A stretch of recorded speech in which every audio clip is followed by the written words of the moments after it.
فإن فاءت فأصلحوا بينهما بالعدل وأقسطوا إن الله يحب المقسطين إنما المؤمنون إخوة فأصلحوا بين أخويكم واتقوا الله لعلكم ترحمون يا أيها الذين آمنوا لا يسخر قوم من قوم عسى أن يكونوا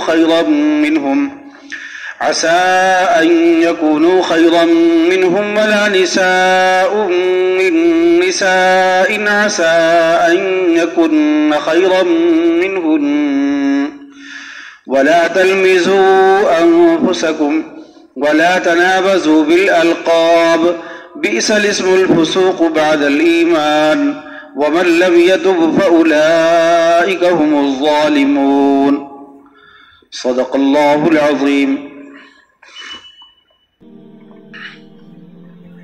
اور اگر مسلمانوں کے دو گروہ آپس میں لڑ پڑیں تو ان کے درمیان صلح کراؤ، پھر اگر ان میں سے ایک گروہ دوسرے کے ساتھ زیادتی کرے تو اس گروہ سے لڑو جو زیادتی کر رہا ہو یہاں تک کہ وہ اللہ کے حکم کی طرف لوٹ آئے۔ چنانچہ اگر وہ لوٹ آئے تو ان کے درمیان انصاف کے ساتھ صلح کرا دو، اور ہر معاملے میں انصاف سے کام لیا کرو، بے شک اللہ انصاف کرنے والوں سے محبت کرتا ہے۔ حقیقت تو یہ ہے کہ تمام مسلمان بھائی بھائی ہیں، اس لیے اپنے دو بھائیوں کے درمیان تعلقات اچھے بناؤ اور اللہ سے ڈرو تاکہ تمہارے ساتھ رحمت کا معاملہ کیا جائے۔ اے ایمان والو، نہ تو مرد دوسرے مردوں کا مذاق اڑائیں، ہو سکتا ہے کہ وہ جن کا مذاق اڑا رہے ہوں خود ان سے بہتر ہوں، اور نہ عورتیں دوسری عورتوں کا مذاق اڑائیں، ہو سکتا ہے کہ وہ جن کا مذاق اڑا رہی ہیں خود ان سے بہتر ہوں، اور تم ایک دوسرے کو طعنہ نہ دیا کرو اور ایک دوسرے کو برے لقب سے نہ پکارو۔ ایمان لانے کے بعد گناہ کا نام لگنا بہت بری بات ہے، اور جو لوگ ان باتوں سے باز نہ آئیں تو وہ ظالم لوگ ہیں۔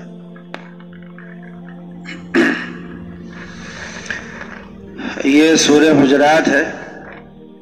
ہم بتا چکے ہیں کہ حجرات جو ہے وہ نبی کریم صلی اللہ علیہ وسلم کے ازواج مطہرات کے جو حجرے تھے، کمرے تھے، انہی کو حجرات سے تعبیر کیا قرآن پاک میں، اور اس میں خاص تعلیم یہ آئی تھی کہ جب آپ اپنے کمرے میں ہو تو باہر سے مت پکارو، انتظار کرو، جب آپ نکلیں تب آپ سے اپنی ضروری بات جو کرنی ہو کرو۔ ان کو پکار کر کے فلاں نکلو بات کرنی ہے، کہتے تھے نا اعرابی، یا محمد اخرج الینا، نام لیتے تھے، اخرج الینا، باہر آئیے، ہمیں آپ سے کچھ بات کرنی ہے۔ یہ ایک بے ادبی ہے، تو انتظار کرو کہ جب وہ باہر نکلے تب ان سے اپنی بات کہو۔ تو یہ چونکہ حجرات کا اس میں تذکرہ آیا تھا، لفظ حجرات استعمال ہوا تھا، تو اس لیے اس سورہ کا نام حجرات ہے۔ اور مضمون یہ تھا پہلی دو آیتوں میں،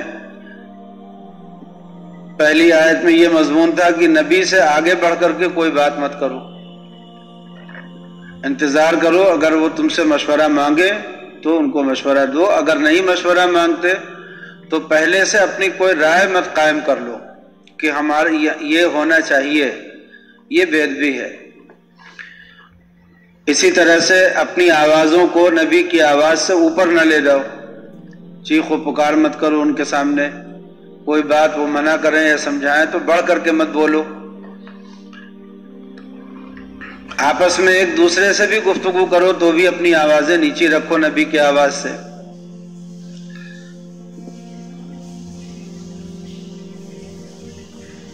تو یہ سب آداب سکھائے گئے تھے نبی کے بارے میں۔ پھر انہی میں ایک ادب یہ بھی آیا کہ دیکھو اگر کوئی شریر آدمی، کوئی فاسق آدمی تمہارے پاس کوئی خبر لے کر کے آئے تو پہلے اس کی چھان بین کر لو، پھر اس کے مطابق عمل کرو. ایسا نہ ہو کہ وہ خبر صحیح نہ ہو اور اس سے تمہیں نقصان پہنچ جائے. یہ ایک عام اصول ہے، یہ کسی متعین صحابی کے اوپر نہیں ہے. یہاں فاسق سے مراد کوئی خاص شخص نہیں ہے. ہم سے سوال کیا گیا کہ فاسق سے کیا مراد ہے، کون مراد ہے.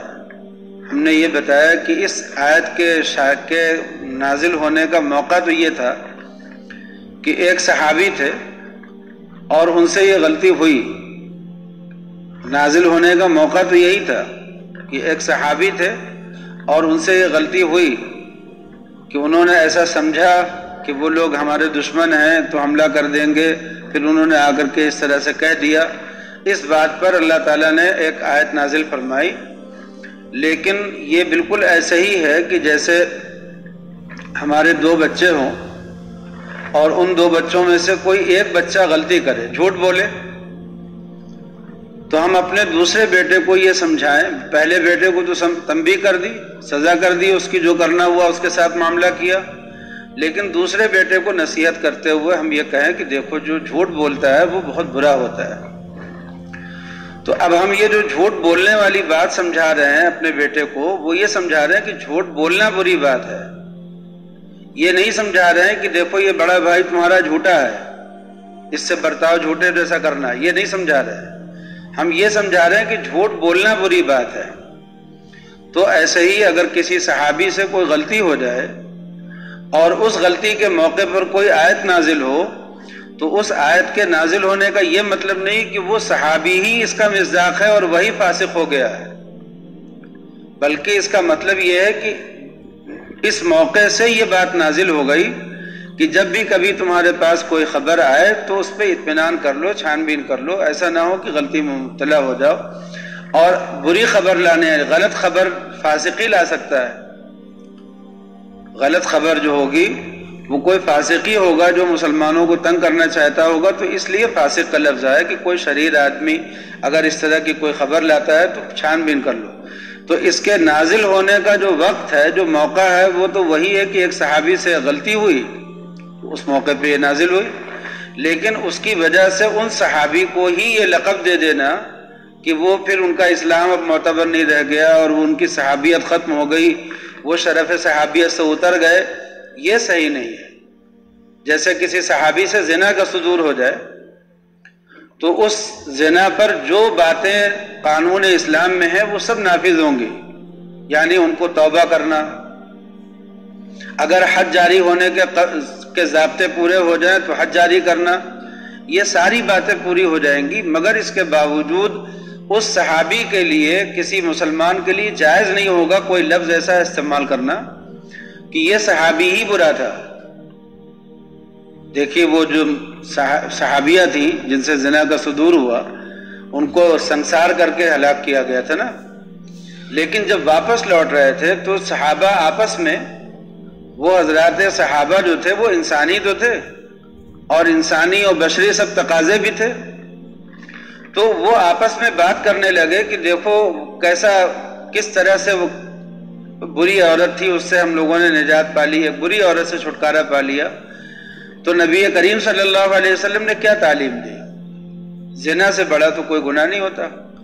لیکن آپ نے، اور سزا بھی جاری ہوئی، پھر بھی آپ نے فرمایا کہ دیکھو اس نے ایسی توبہ کی ہے کہ اگر وہ توبہ پورے مدینے والوں پر تقسیم کی جائے تو سب کی مغفرت کے لیے کافی ہو جائے. اس لیے اسے برا مت کہو جس کے ساتھ یہ واقعہ پیش آیا. تو ایسے ہی اگر حضرت ولید ابن العقبہ ایک صحابی ہیں، ان صحابی سے ایک غلطی ہوئی اور اس غلطی پر یہ آیت نازل ہوئی، تو جو لوگ صحابہ سے بدگمان ہیں اور صحابہ کی برائیاں ڈھونڈتے ہیں، ان کے لیے تو ایک موقع ہو گیا کہ دیکھو اللہ نے کہا ہے کہ اگر کوئی فاسق خبر لائے اور اس فاسق سے مراد وہی ہیں، ولید ابن العقبہ ہیں، تو اس سے معلوم ہوا کہ وہ اللہ نے ان کو قرآن میں فاسق کہہ دیا، تو اب کیا بچا؟ تو اللہ نے قرآن میں تو صحابہ کو اسلام لانے سے پہلے جب ان کی زندگی تھی تو کافر بھی کہا. اسلام لانے سے پہلے ان کو تو کافر بھی کہا ہے اللہ نے. تو کیا ہوگا جب ان کا اسلام وہ اسلام قبول کریں گے تو قبول نہیں کیا جائے گا, ان کے اسلام کا اعتبار نہیں ہوگا. تو یہ ولید ابن العقبہ صحابی ہیں اور ان سے غلطی ہوئی ہے, اور اس غلطی پر اللہ نے ایک آیت نازل کی ہے. تو وہ آیت ایک عمومی بات ہے, ایک عمومی لفظ استعمال کیا گیا کہ دیکھو جب کوئی شریر آدمی کوئی خبر لائے تو اس کا معاملہ ایسے نہ کر کے ایسے کرو, یعنی بغیر تحقیق کے اس پر عمل مت کرو. یہ ایک عمومی قانون ہے قیامت تک کے لیے. لیکن وہ نازل ہوئی آیت اس موقع پر جبکہ ایک صحابی سے یہ غلطی ہوئی تھی. تو جو لوگ صحابہ کو برا بھلا کہنے کا بہانہ ڈھونڈتے ہیں وہ کیا کہتے ہیں, وہ کہتے ہیں کہ دیکھو اللہ نے قرآن میں ان کو فاسق کہہ دیا. حالانکہ اللہ نے ان کو فاسق نہیں کہا, اللہ نے ایک مطلق قانون نہ اتارا ہے کہ جب کوئی فاسق کوئی شریر اس طرح کی خبر لائے تو تحقیق کر لیا کرو. نازل ہونے کا موقع وہ تھا. دونوں باتوں میں فرق ہے نا, بات سمجھ میں آ گئی ہے نا. دو بیٹوں میں سے کوئی ایک بیٹا غلطی کرے اور ہم اس غلطی کرنے والے کا پر اپنے دوسرے بیٹے کو کوئی بات سمجھا رہے ہوں, ہم یہ کہہ رہے ہوں کہ چوری کرنا بری بات ہے, یہ دیکھو یہ کام ایسے کرنا بھی چوری ہی کہلاتا ہے, ایسے سمجھا رہے ہوں, تو وہ چھوٹا بھائی اپنے بڑے بھائی کو کہے کہ تم کو تو ابا نے چور کہا ہے, تم تو چور ہو, ابا نے جب چور کہہ دیا تو اب تو تم چور ہی ہو گئے ہمیشہ کے لیے. یہ لفظ صحیح ہے. اس موقع پہ ایک نصیحت کی جا رہی ہے کہ دیکھو اگر کوئی شریر آدمی کوئی خبر لائے تو جانچ لیا کرو. لیکن اس کا یہ مطلب بالکل نہیں ہوا کہ اس آدمی نے اپنی غلطی سے توبہ نہیں کی. اگر وہ اپنی غلطی پر جمع رہتا تو حضور پاک صلی اللہ علیہ وسلم اس کو اپنی صحابیت میں کیوں رکھتے ہیں؟ اس کے بعد وہ تمام صحابہ حضرت ابوبکر کے زمانے میں, حضرت عمر فاروق کے زمانے میں, حضرت عثمان غنی کے زمانے میں وہ صحابی موجود ہیں. ان کو اس زمانے کے مسلمانوں نے تو صحابیت کے شرف سے اتارا نہیں, اور ہم آج بیٹھ کر کے ان کے بارے میں کوئی جملہ ایسا کہہ دیں جس سے ان کی شرف صحابیت پر دھبا لگتا ہو, صرف اس وجہ سے کہ ان کی کسی غلطی پر قرآن پاک کی کوئی آیت نازل ہو گئی, تو یہ کتنی بری بات ہے. اسی لیے یہ مضمون سمجھایا گیا تھا کہ اس آیت میں اللہ تعالیٰ نے ایک عام بات بیان فرمائی ہے کہ جب کوئی شریر آدمی کوئی خبر لائے تو تحقیق کر لیا کرو, کہیں ایسا نہ ہو کہ کسی قوم پر تم جا پڑو جہالت کی وجہ سے, نادانی کی وجہ سے, پھر تمہیں خود ہی شرمندگی ہو کہ ہم نے غلط کام کر لیا.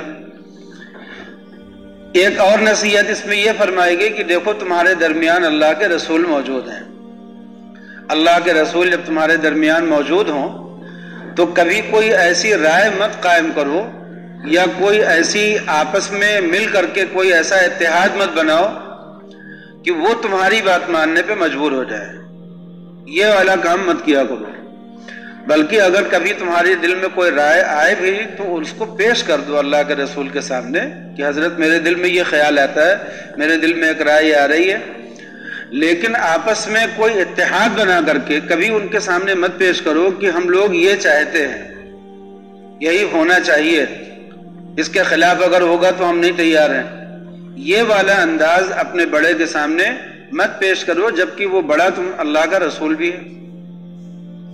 اور اس مضمون کو ایسے سمجھو کہ اگر یہ اللہ کے رسول تمہاری پیروی کرنے لگے, ہر بات میں تمہارے پیچھے پیچھے چلنے لگے, تو تم تو رسول ہو نہیں. تم سے غلطی ہوگی, تمہاری رائے غلط نکلے گی تو رسول سے بھی غلطی ہو جائے گی. اور اگر تم رسول کی پیروی کرو گے تو رسول سے اگر کوئی غلطی ہو رہی ہوگی تو اللہ تعالیٰ ان کو سنبھالیں گے, تو تم سے پھر غلطی نہیں ہونے پائے گی. اور اگر خدا نخواستہ کہیں اللہ کی تقدیر سے رسول کے کسی فیصلے سے تمہیں پریشانی ہو ہی گئی, رسول نے کوئی ایسا فیصلہ کر لیا جس سے تمہیں پریشانی ہو ہی گئی, تو تمہیں اجر ملے گا, تمہیں ثواب ملے گا اس بات کا کہ تم اللہ کے رسول کی وجہ سے پریشانی میں پڑے. لیکن تم اگر مجبور کرو گے رسول کو کہ وہ تمہارے تابع ہو کر کے چلے, تمہاری مرضی کے مطابق فیصلے کرے, تو اس کا نقصان کیا ہوگا کہ اگر رسول تمہاری پیروی کرنے لگیں گے تو تم بہت سے معاملات میں مصیبت میں پڑ جاؤ گے, اجر تو ملے ہی گا نہیں, اور اگر غلطی ہو جائے گی تو تم کو سنبھالے گا کون؟ یہ سب باتیں اسی موقع پہ، جیسے اب وہ جب خبر آ کر کے دی انہوں نے کہ وہ لوگ مرتد ہو گئے ہیں، انہوں نے چھوڑ دیا ہے، بنو المصطلق نے اسلام چھوڑ دیا ہے، زکوٰۃ دینے سے انکار کر دیا ہے اور ہم پر قاتلانہ حملہ کر دیا ہے، اس طرح کی جب خبر دی تو صحابہ کو جوش آ گیا اور صحابہ نے کہا کہ ہم لوگ ان کے اوپر حملہ کریں گے، ان سے بدلہ لیں گے۔ تو اللہ تعالیٰ نے اس موقع پہ ایک ادب سکھایا کہ اس طرح سے جو تمہارے جذبات ابھر جاتے ہیں، اپنے جذبات کو قابو میں رکھو، رسول کو اپنے تابع مت کرو بلکہ تم رسول کے تابع ہو کر کے رہو۔ یہ بات سمجھ میں آ رہی ہے نا؟ اسی مناسبت سے مجھے ایک بات ابھی ذہن میں آئی، اسی مناسبت سے کہ ابھی جو الیکشن وغیرہ کے معاملات ہوئے تو اس میں کچھ لوگ یہ کہہ رہے تھے کہ میں مسلمانوں کا امیر ہوں، مسلمانوں کے لیے کھڑا ہو رہا ہوں۔ بہت سے مسلمان ان کی حمایت بھی کر رہے تھے کہ ہاں ہمارا کوئی اپنا امیر ہونا چاہیے، اور وہ امیر کسی جماعت سے اتحاد کرے تو بہت اچھی بات ہے، وہ امیر ہم سب لوگوں کے ساتھ کسی جماعت سے اتحاد کر لے تو بہت اچھی بات ہے۔ تو ایک امیر سیاسی ہونا چاہیے۔ بہت سے مسلمانوں کی رائے اس طرف ہو گئی تھی۔ بہت سے مسلمان یہ سوچتے تھے کہ بھائی ایک بڑے فتنے کو ٹالنے کے لیے ایک چھوٹے فتنے کا ساتھ دینا چاہیے، ایسا کرنا چاہیے، ابھی فی الحال نہیں کچھ ادھر ادھر بھٹکنا چاہیے، متحد ہو کر کے ایسا کام کرنا چاہیے۔ تو یہ ایک دو رائے چل رہی تھی۔ اس معاملے میں جو واٹس ایپ کے گروپ ہوتے ہیں تو کچھ ایسے بھی گروپ ہیں جو مسلم تنظیموں سے جڑے ہوئے ہیں، ان میں بہت سے لوگ ہیں اور ہر ایک اپنی اپنی رائے رکھتا ہے۔ کسی کی رائے یہ ہے کہ مسلمانوں کی جماعت پہلے بننی چاہیے اپنی، پھر اتحاد ہونا چاہیے کسی سے بھی جس سے امیر اتحاد کرے۔ کچھ لوگوں کی رائے یہ ہے کہ نہیں، یہ اتحاد نہیں ہونا چاہیے، یہ ملکی حالات کے اعتبار سے نقصان دہ ہے، ایسے ہی مسلمانوں کو بکھرے رہنا چاہیے، کوئی ادھر رہے کوئی ادھر رہے۔ تو کچھ لوگوں کی رائے ادھر ہے، کچھ لوگوں کی رائے ادھر ہے۔ اب جب یہ الیکشن ختم ہو گیا تو اس ہار سے بہت سے مسلمانوں نے اپنا دل جوڑ رکھا تھا اس ہار جیت سے، تو انہیں بہت تکلیف ہوئی اور وہ صدمے میں چلے گئے۔ جن لوگوں نے اپنا دل نہیں جوڑ رکھا تھا، اللہ سے دل لگا رکھا تھا، انہیں تو کوئی تکلیف نہیں ہوئی۔ ان کے نزدیک اللہ آج بھی حاکم ہے، پہلے بھی حاکم تھا۔ حکومتیں جتنی بھی اس وقت بن رہی ہیں، جب سے ملک آزاد ہوا تو غیر مسلم ہی حکومتیں بنتی رہی ہیں، چاہے وہ کسی بھی پارٹی کا نام لگا کر کے آ رہی ہوں، کوئی بھی نام لگا رہے، لیکن جن لوگوں نے تعلق اپنا کسی سے نہیں جوڑا تھا، اللہ سے جوڑا تھا، انہیں کوئی اذیت اور تکلیف نہیں ہوئی، تھوڑا سا احساس ہوا ہوگا، لیکن جن لوگوں نے زیادہ دل لگا رکھا تھا ان کو زیادہ تکلیف ہوئی۔ یہاں پر مجھے ان گروپ میں جو گروپس ایسے بنتے ہیں، ان میں سے کچھ ایسے گروپس ہیں جن میں میرا بھی نام ہے، میں بھی شامل ہوں، تو ان میں جو بحث مباحثہ ہوتا ہے، اس بحث مباحثے سے مجھے خیال ہوا، وہی بات مجھے اس وقت کہنی تھی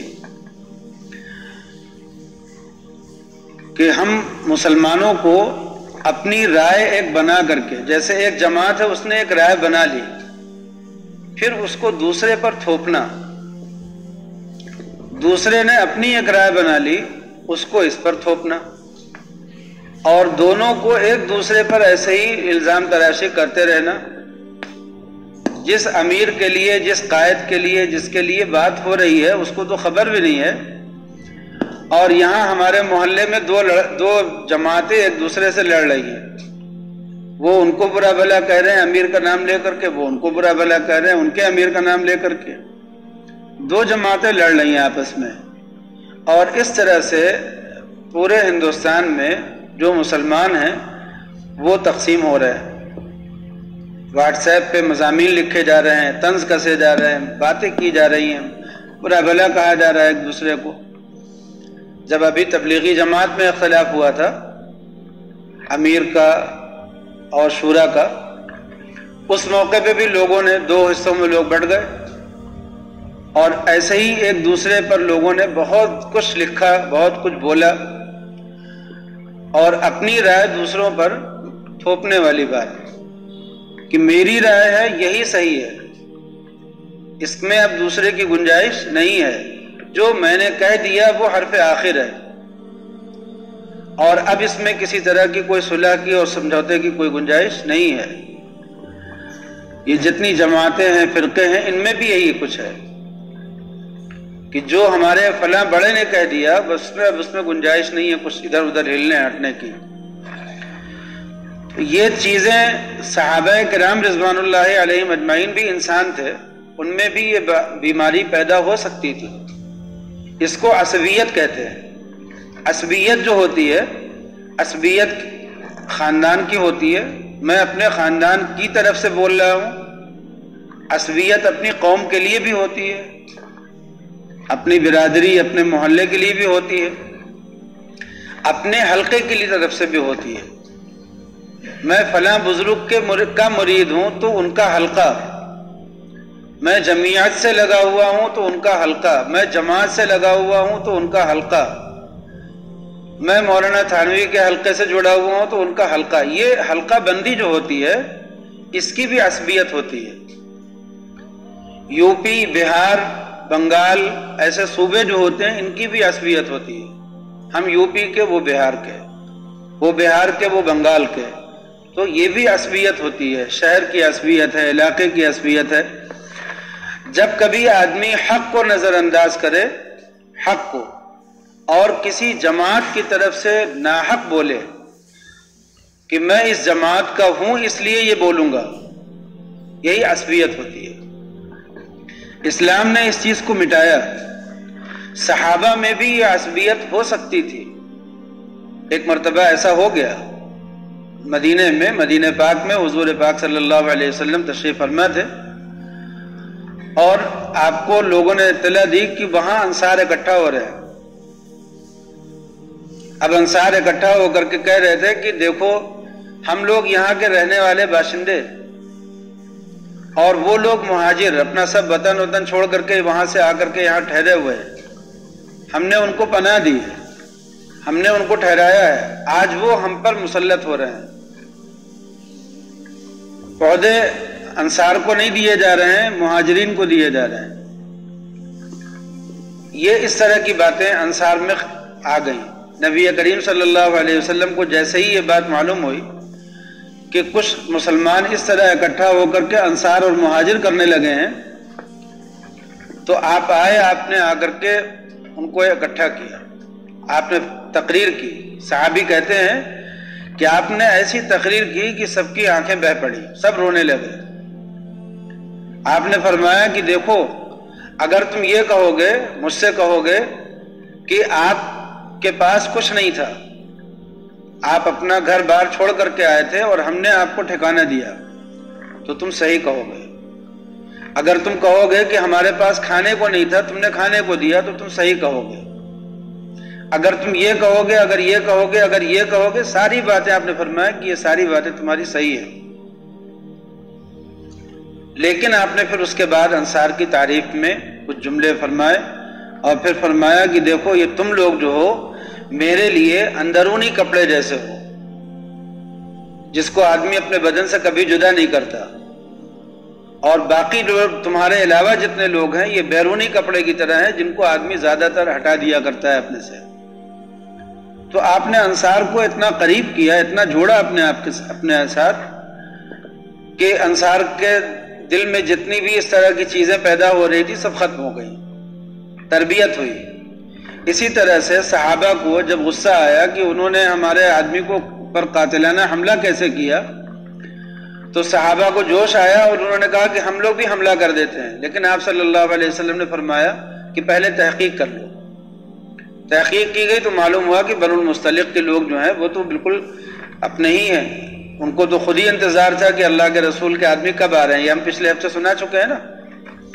تو آپ نے فرمایا پہلے تحقیق کر لو ان کی۔ اب جب تحقیق کی گئی اور اس کے بعد وہ لڑائی نہیں ہوئی، تو اللہ تعالیٰ نے اس موقع پہ صحابہ کو یہ ایک ادب سکھایا کہ کبھی بھی اپنی رائے بنا کر کے رسول کو، اپنے امیر کو اس بات پر مجبور مت کرو کہ وہ تمہاری بات ماننے پہ مجبور ہو جائے، چاہے وہ تمہاری بات غلط ہو یا صحیح ہو۔ ایسا ہوتا ہے کہ کبھی کبھی امیر جو ہے وہ اس وجہ سے کوئی فیصلے لے لیتا ہے کہ لوگ ماننے کے لیے، سننے کے لیے تیاری نہیں ہے، تو جو فیصلہ ان کے حق میں بہتر ہوتا ہے وہ نہیں لے پاتا، اس لیے کہ لوگ ہی ساتھ نہیں دیں گے اگر یہ فیصلہ کر لیا جائے گا تو ادب ایک سکھلایا کہ مسلمانوں کو یہاں پر ایک سبق سیکھنا چاہیے۔ تو وَاعْلَمُوا أَنَّ فِيكُمْ رَسُولَ اللَّهِ میں ایک ادب ہے کہ دیکھو تمہارے درمیان اللہ کے رسول موجود ہیں، اگر یہ تمہاری اطاعت کرنے لگیں زیادہ تر معاملوں میں تو تم مصیبت میں پڑ جاؤ گے، اس لیے کہ زیادہ تر جو لوگ ہوتے ہیں ان کی رائے کیا ہوتی ہے، صحیح ہوتی ہے یا غلط ہوتی ہے؟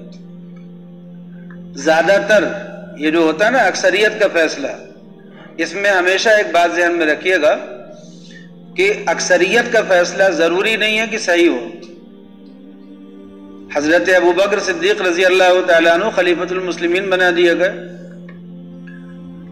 کچھ لوگوں نے کہا ہم زکوٰۃ نہیں دیں گے، کچھ قبیلے ابھی نو مسلم تھے اور انہوں نے کہا ہم زکوٰۃ نہیں دیں گے، نماز تو پڑھیں گے، اسلام میں رہیں گے لیکن زکوٰۃ نہیں دیں گے۔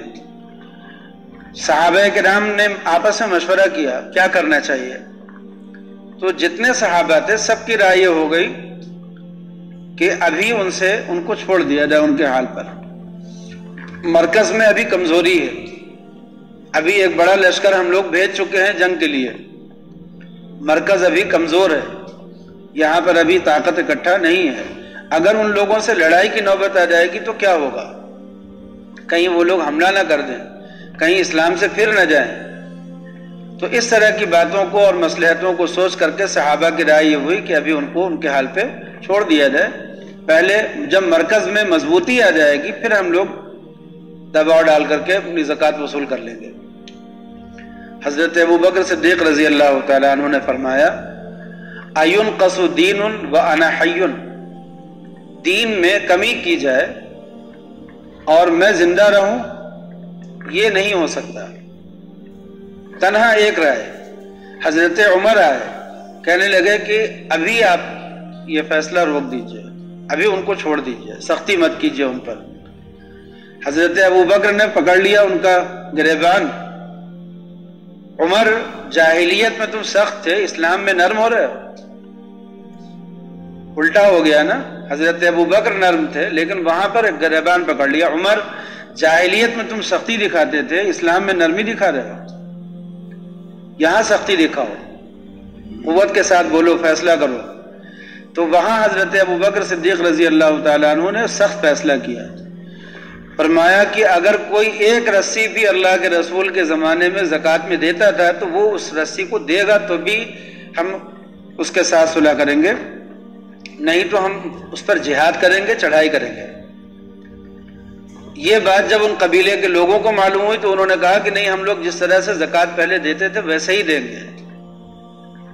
انہوں نے جب یہ دیکھا کہ مرکز سے اتنا زبردست پیغام آیا ہے تو انہوں نے کہا کہ جس طرح سے ہم زکوٰۃ پہلے دیتے تھے ویسے ہی دیتے رہیں گے، صلح کر لیا انہوں نے۔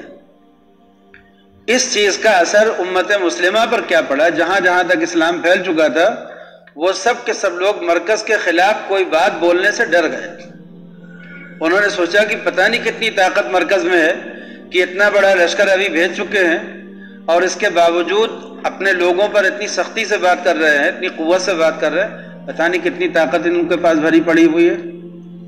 تو کسی نے بھی پھر یہ نہیں کہا، ورنہ ایک قبیلہ آج یہ کہتا ہے کہ ہم زکوٰۃ چھوڑ لیں، دوسرا قبیلہ کہتا ہے ہم نماز چھوڑ لیں، تیسرا قبیلہ کہتا ہے کہ ہم یہ چھوڑ لیں، ہر ایک آواز اس طرح کی اٹھانے لگتا۔ لیکن ان سب کو سنبھالنے کے لیے حضرت ابوبکر صدیق رضی اللہ تعالیٰ عنہ کی ایمانی طاقت جو تھی وہ کام آئی۔ تو یہ بتانا یہ تھا کہ ایک آدمی کی رائے یہ ہے اور تمام صحابہ جو سب کے سب نیک ہیں، اللہ والے ہیں، اور ان میں حضرت ابوبکر جیسے عقلمند، حضرت عمر فاروق جیسے عقلمند بھی ہیں، اور حضرت عثمان غنی جیسے بھی ہیں، اور حضرت علی جیسے بھی ہیں، یہ سب کے سب حضرات ایک طرف ہو رہے ہیں اور حضرت ابوبکر بالکل تنہا ایک طرف، اور انہی کی رائے صحیح ہوئی، انہی کی رائے کا نتیجہ صحیح نکلا۔ تو امیر المومنین یا اپنا قائد یا اپنا بڑا اگر کوئی رائے قائم کرے تو جب تک مسلمانوں کا مزاج یہ نہیں بنے گا، قوم کا یہ مزاج نہیں بنے گا کہ ہمیں اس میں موافقت کرنی ہے، اور اگر مخالفت بھی کرنی ہو، یعنی اگر اس سے اختلاف بھی کرنا ہو، ہماری رائے نہیں موافق آ رہی، ضروری نہیں کہ سب کی رائے موافق ہو، تو بھی اختلاف کا جو اصول ہے اس طریقے سے معاملہ کریں گے۔ جب تک یہ تربیت نہیں ہوگی مسلمانوں کی، اس وقت تک نہ ان کا کوئی امیر ہو پائے گا، اور اگر کوئی امیر بن جائے گا تو وہ رہ بھی نہیں پائے گا۔ جس زمانے میں آزادی کی جنگیں لڑی جا رہی تھی، اس زمانے میں جتھے جا رہے تھے کشمیر کی طرف، تو کیا کیا ہو رہا تھا، بڑے معاملات تھے اس وقت کے، اس کی تفصیل نہیں اس وقت کرنا ہے، لیکن اس وقت میں ایک جملہ مولانا تھانوی نے بولا تھا جب لوگوں نے کہا کہ حضرت ہم آپ کو امیر المومنین بنا دیں، لوگوں نے کہا کہ اگر یہ آپ چاہتے آپ کو امیر المومنین بنا دیں، تو مولانا نے فرمایا کہ اگر تم مجھے آج امیر المومنین بناؤ گے تو کل میں اسیر الکافرین ہو جاؤں گا،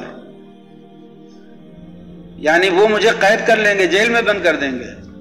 اس لیے کہ جس امیر کے پاس طاقت نہ ہو، جس کے پاس اپنی قوم کی مضبوطی نہ ہو، اس امیر کا کیا حال ہے، کہیں سے بھی کوئی اٹھا لے جائے گا اس کو۔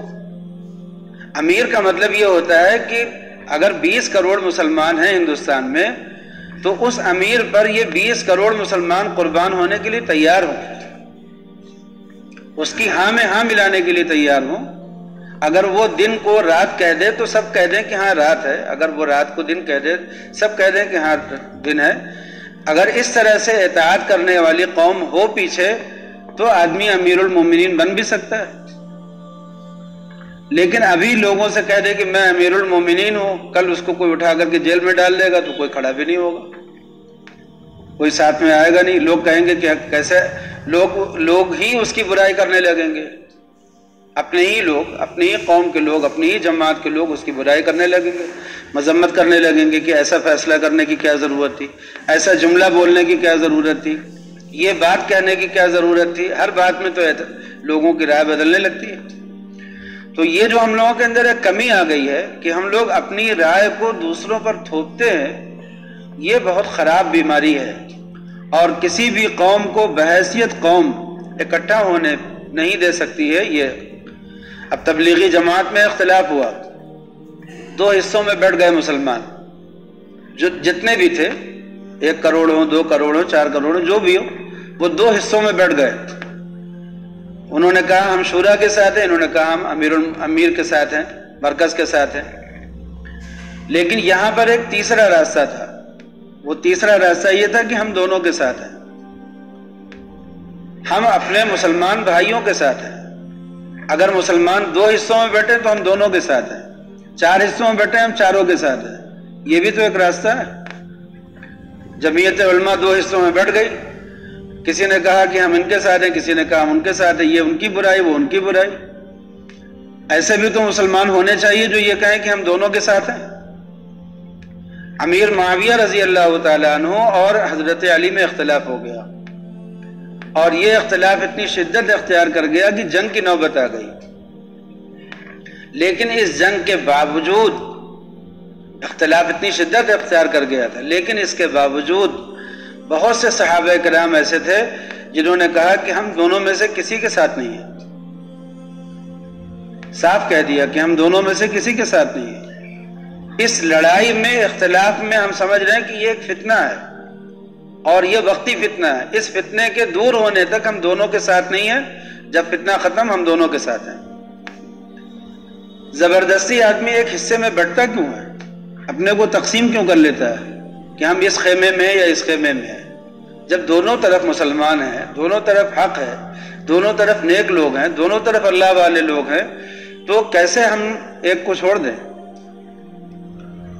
ہمارے گرینی میں حضرت مولانا عبدالحلیم صاحب نور اللہ مرقدہ، جو اس کے بانی و ناظم مدرسے کے تھے، انہوں نے اپنے لوگوں کو نصیحت کی، فرمایا کہ دیکھو،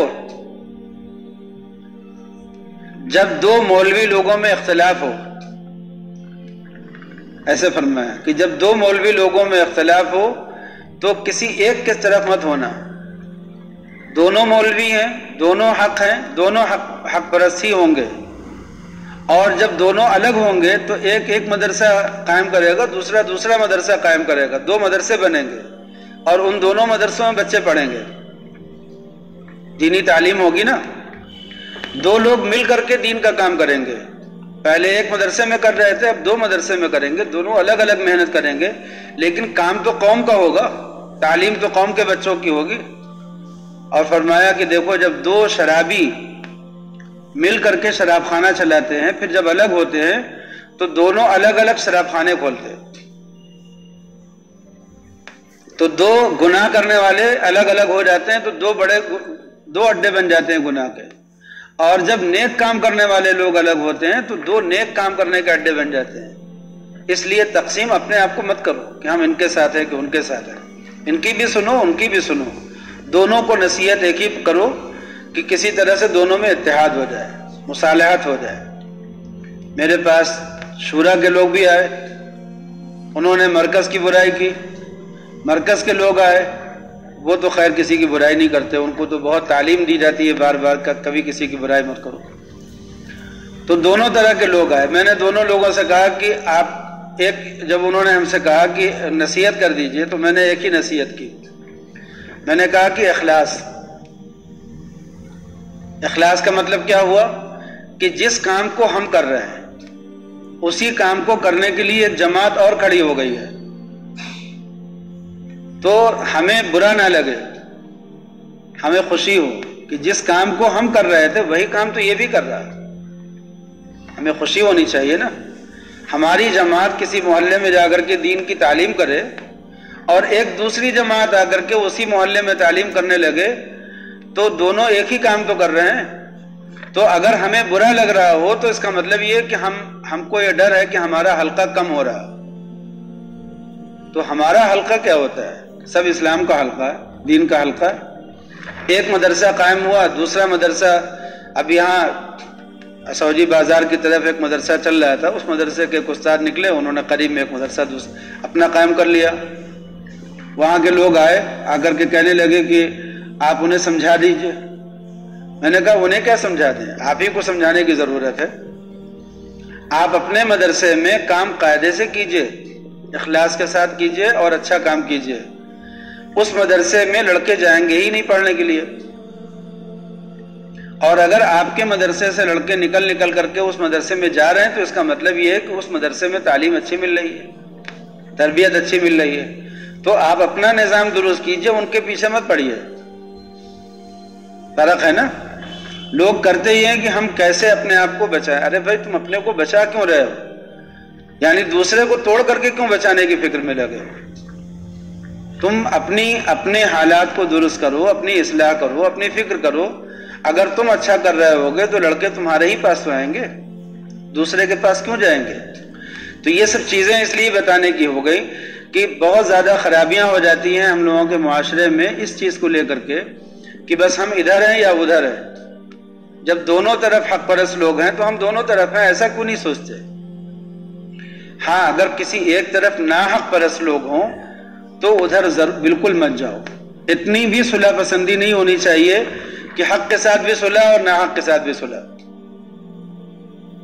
حق کے ساتھ بھی صلح، ناحق کے ساتھ بھی صلح. یعنی سنت کی اشاعت کرنے والے کے ساتھ بھی صلح اور بدعت کی اشاعت کرنے والے کے ساتھ بھی صلح. یہ نہیں ہونا چاہیے. نیک کاموں کو پھیلانے والی جو جماعت ہے اس کے ساتھ بھی صلح اور برے کام کو پھیلانے والی جو جماعت ہے اس کے ساتھ بھی صلح. یہ نہیں ہونا چاہیے. حق کے ساتھ صلح ہو، ناحق کے ساتھ صلح نہ ہو. لیکن اگر دونوں جماعتیں حق ہی پھیلا رہی ہوں تو ہم دونوں کے ساتھ ہیں.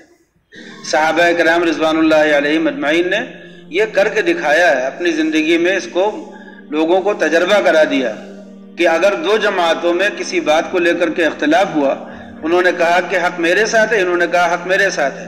یہ اختلاف ہونا بالکل صحیح ہے، اس میں کوئی غلط بات نہیں ہوتی. کبھی کبھی حق کو سمجھنے میں اختلاف ہو جاتا ہے. جیسے امیر معاویہ رضی اللہ تعالیٰ عنہ کے بعد جو حکومت قائم ہوئی، اس حکومت کی بیعت لے لی گئی تھی. پہلے ہی امیر معاویہ نے اپنی زندگی میں بیعت دلوا دی تھی، اس لیے کہ امیر معاویہ رضی اللہ تعالیٰ عنہ کو یہ خیال تھا کہ کہیں اختلاف و انتشار نہ ہو۔ ان کی حکومت قائم ہونے سے پہلے، حضرت امیر معاویہ رضی اللہ تعالیٰ عنہ کی حکومت قائم ہونے سے پہلے امت میں انتشار بہت بڑھا ہوا تھا، بہت بڑھا ہوا تھا۔ یہاں بغاوت ہو رہی تھی، وہاں لوگ اکٹھا ہو رہے تھے، اس طرح کی چیزیں تھی۔ جہاں دیکھو ایک نئی جماعت کھڑی ہو رہی تھی۔ امیر معاویہ رضی اللہ تعالیٰ عنہ پر جب حکومت متفق ہو گئی، حضرت حسن نے صلح کر لیا امیر معاویہ سے، تو تمام امت مسلمہ ایک امیر پر متحد ہو گئی۔ جب وہ متحد ہو گئی امت مسلمہ، 20 سال تک کہیں بھی کوئی بغاوت نہیں اٹھی، کسی آدمی نے کوئی اختلاف نہیں کیا۔ امت مسلمہ اپنے اس کام میں لگ گئی جس کام کے لیے وہ بنائی گئی تھی، آپس کے اختلاف و انتشار سے بچ گئی۔ ان کو یہ محسوس ہوا اور دوسرے حضرات صحابہ ہی نے مشورہ دیا کہ آپ کے بعد اختلاف پھر ہو سکتا ہے کہ ابھر جائے، تو آپ اپنی زندگی میں اس اختلاف کے دروازے کو بند کر دیے، بیعت لے لیجیے۔ امیر معاویہ رضی اللہ تعالیٰ عنہ نے بیعت لی، تو انہوں نے امت کو بچانے کے لیے کیا۔ یہ ایک رائے تھی، ہم ایک مثال دے رہے ہیں سب، ان کی ایک رائے تھی کہ امت کو بچانے کے لیے یہ قدم بہتر ہے۔ کچھ حضرات نے ایک رائے دوسری قائم کی، انہوں نے کہا کہ ہمارے پچھلے خلفاء نے اپنے بعد اپنے بیٹے کو نہیں بنایا۔ امیر معاویہ رضی اللہ تعالیٰ عنہ اگرچہ صحابی ہیں، مگر انہوں نے اپنے بیٹے کا نام تجویز کر دیا ہے، اس لیے یہ پچھلی روایت کے خلاف ہے۔ اور یہ بالکل جیسے قیصر اور کسریٰ کا اصول تھا کہ قیصر کے بعد ایک قیصر اور کسریٰ کے بعد دوسرا، یعنی اس کا بیٹا بھی بنتا تھا کسریٰ۔ تو امیر معاویہ رضی اللہ تعالیٰ عنہ ایک نیا طریقہ ڈال رہے ہیں امت میں، جیسا کہ پہلے چلا آتا تھا کہ قیصر کے بعد قیصر اور کسریٰ کے بعد کسریٰ، یعنی ایک امیر کے بعد اس کا بیٹا ہی امیر المومنین بنے گا۔ یہ غلط طریقہ ہے، ایک غلط طریقے کی بنیاد ہے۔ یہ ایک اختلاف ہوا، اس اختلاف کی وجہ سے بہت سے حضرات نے بیعت نہیں کی۔ امیر معاویہ کے بعد خلیفہ کے ہاتھ پر بیعت نہیں کی۔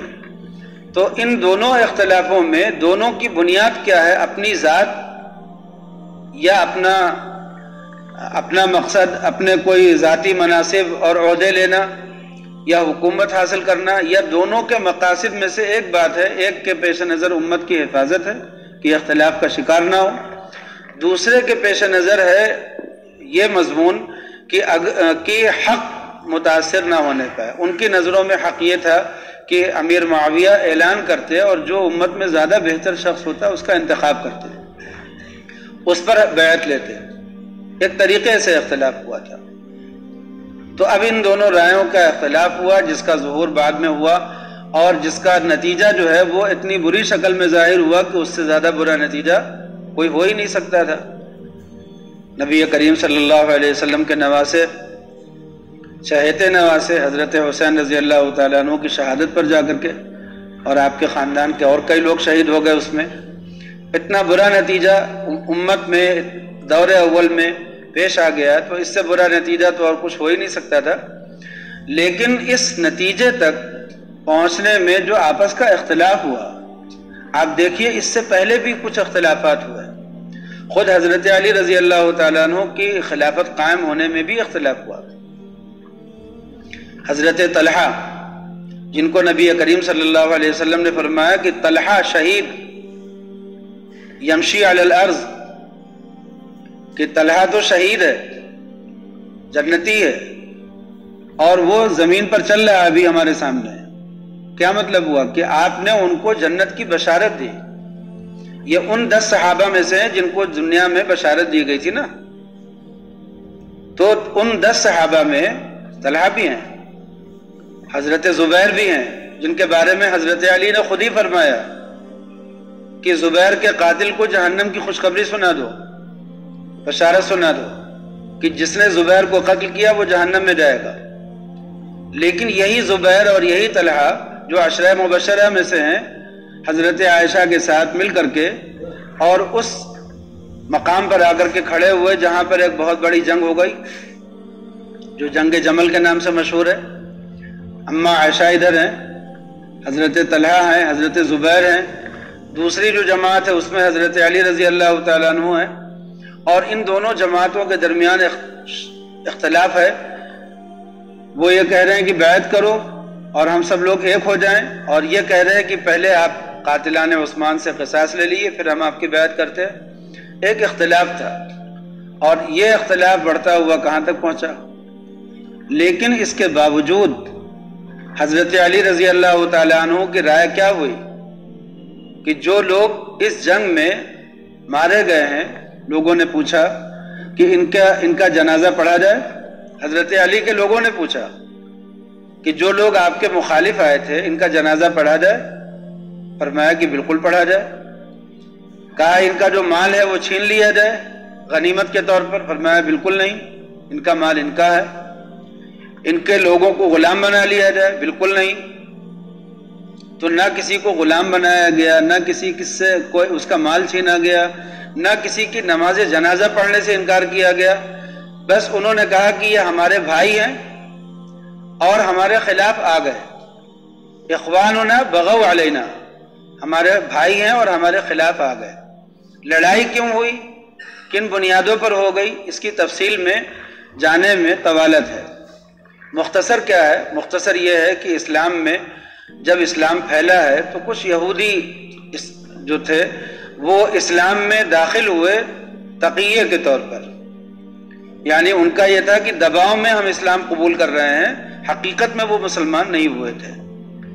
اور پھر انہوں نے اپنی سازشیں اور اپنی چالیں مقرر کرنی شروع کی، اور اس مسلمانوں کو جن کو تعلیم دی گئی تھی حسن ظن کی، جن کی تربیت اس بات پر ہوئی تھی کہ جو تم سے ظاہر میں جیسا ہو ویسے برتاؤ کرو، اور یہ لوگ اندر اندر اسلام لانے کے بعد ظاہر میں اسلام لائے اور اندر اندر سازشیں کرتے رہے. دونوں جنگیں، جو جنگ صفین ہوئی ہے اور جنگ جمل ہوئی ہے، یہ صحابہ کے بیچ میں ہوئی ہے، اور دونوں طرف مقتول ہونے والے حضرات میں صحابہ بھی ہیں، شہید ہونے والے حضرات صحابہ بھی ہیں.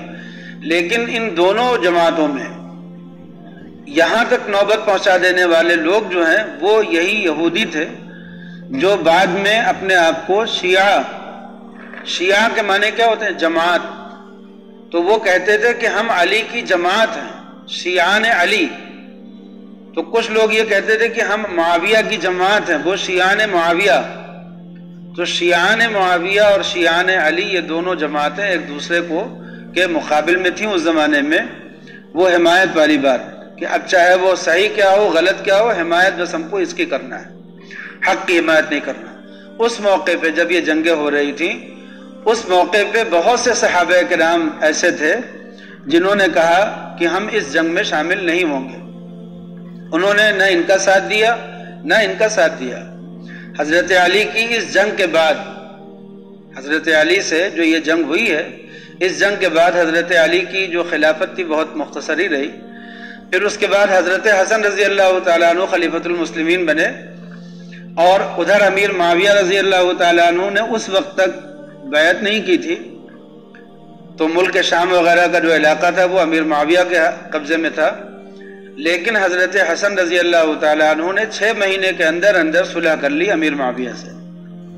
6 مہینے کے اندر اندر 4 سال کی مدت خلافت حضرت علی کی ہے، اور 6 مہینے کے بعد حضرت حسن نے صلح کر کے سارا جھنڈا جو ہے وہ ساری خلافت سونپ دی امیر معاویہ رضی اللہ تعالیٰ عنہ کو. تو جس وقت حضرت حسن نے صلح کی ہے اس وقت بھی ہم میں سے بہت سے مسلمان ایسے ہیں جنہوں نے حضرت حسن کو غلط سمجھا. یہ وہی بات ہے، اپنی رائے دوسرے پر تھوپنا، امیر پر تھوپنا. یہ وہی بات ہے کہ ہم راضی نہیں ہیں اس صلح سے، ہم امیر معاویہ کو معاف کرنے والے نہیں ہیں، ہم امیر معاویہ کو حق ماننے والے نہیں ہیں. یہ والا جو جذبہ ہوتا ہے کہ چاہے وہ حضرت حسن ہی فیصلہ کر رہے ہوں مگر ہم نہیں تسلیم کرتے، امیر حضرت علی ہی فیصلہ کرتے ہم نہیں مانتے. حضرت علی رضی اللہ تعالیٰ عنہ نے جب شروع میں بیعت لینے سے انکار کیا، فرمایا کہ بھائی جب امت متفق ہو تب بیعت کریں گے ہم لوگوں کو. تو انہی کے ماننے والے کھڑے ہو گئے تلوار لے کر کے کہ آپ لوگوں کو بیعت کیجئے ورنہ ہم آپ کو مار دیں گے. یہ کیا تھا؟ یہ وہی ہے اپنی رائے کو امیر پر تھوپنا. اور اس بیماری کا علاج کیا تھا صحابہ کرام رضوان اللہ علیہم اجمعین کا قرآن پاک میں. اس مضمون کو سمجھنا بہت ضروری ہے، اسی لیے ہم اس کو تفصیل سے سمجھا رہے ہیں کہ اس مضمون کو سمجھنا بہت ضروری ہے کہ اگر کسی جماعت کے ساتھ کچھ ایسے لوگ کھڑے ہو گئے، کسی امیر کے ساتھ، اس کے جو حواشی ہوتے ہیں، اس کے ارد گرد رہنے والے جو لوگ ہوتے ہیں، اگر ان کے دماغ میں یہ بیماری پل گئی ہے کہ جو میری رائے ہے وہ آپ کریں گے تو ٹھیک ہے، ورنہ آپ کو امیر ہی نہیں مانتے، پھر آپ تو پھر سب سے برے آپ ہی ہو گئے۔ اگر یہ والا مزاج قوم کا بن گیا ہے تو یہ اس قوم کو کامیابی کی طرف لے جانے والا کوئی امیر پیدا ہو ہی نہیں سکتا، اس لیے کہ ہر امیر انسان ہوگا اور ہر امیر سے کوئی بنیادی غلطی بھی ہوگی، رائے کی بھی کمی ہوگی، اور جتنے لوگ ہیں ان سب کی ایک رائے تو ہو بھی نہیں سکتی کبھی۔ ہمیشہ یہی ہوگا کہ کچھ لوگوں کی رائے ہوگی کہ جو امیر کا فیصلہ ہے صحیح ہے، اور کچھ لوگ ایسے ہوں گے جو کہیں گے کہ یہ فیصلہ نہیں ہونا چاہیے تھا۔ لیکن اب یہ لوگ اگر اپنی رائے کو امیر کی رائے میں تبدیل نہیں کریں گے تو آپ مجھے بتائیے اتحاد کبھی ہو سکتا ہے؟ کبھی نہیں ہو سکتا نا۔ تبلیغی جماعت کے لوگ مشورہ کرنے کا اصول سکھاتے ہیں کہ سب لوگ اپنے اپنے دل میں جو مشورہ ہے دو، اس کو چھپاؤ بھی نہیں، لیکن جو امیر فیصلہ کرے مان جاؤ۔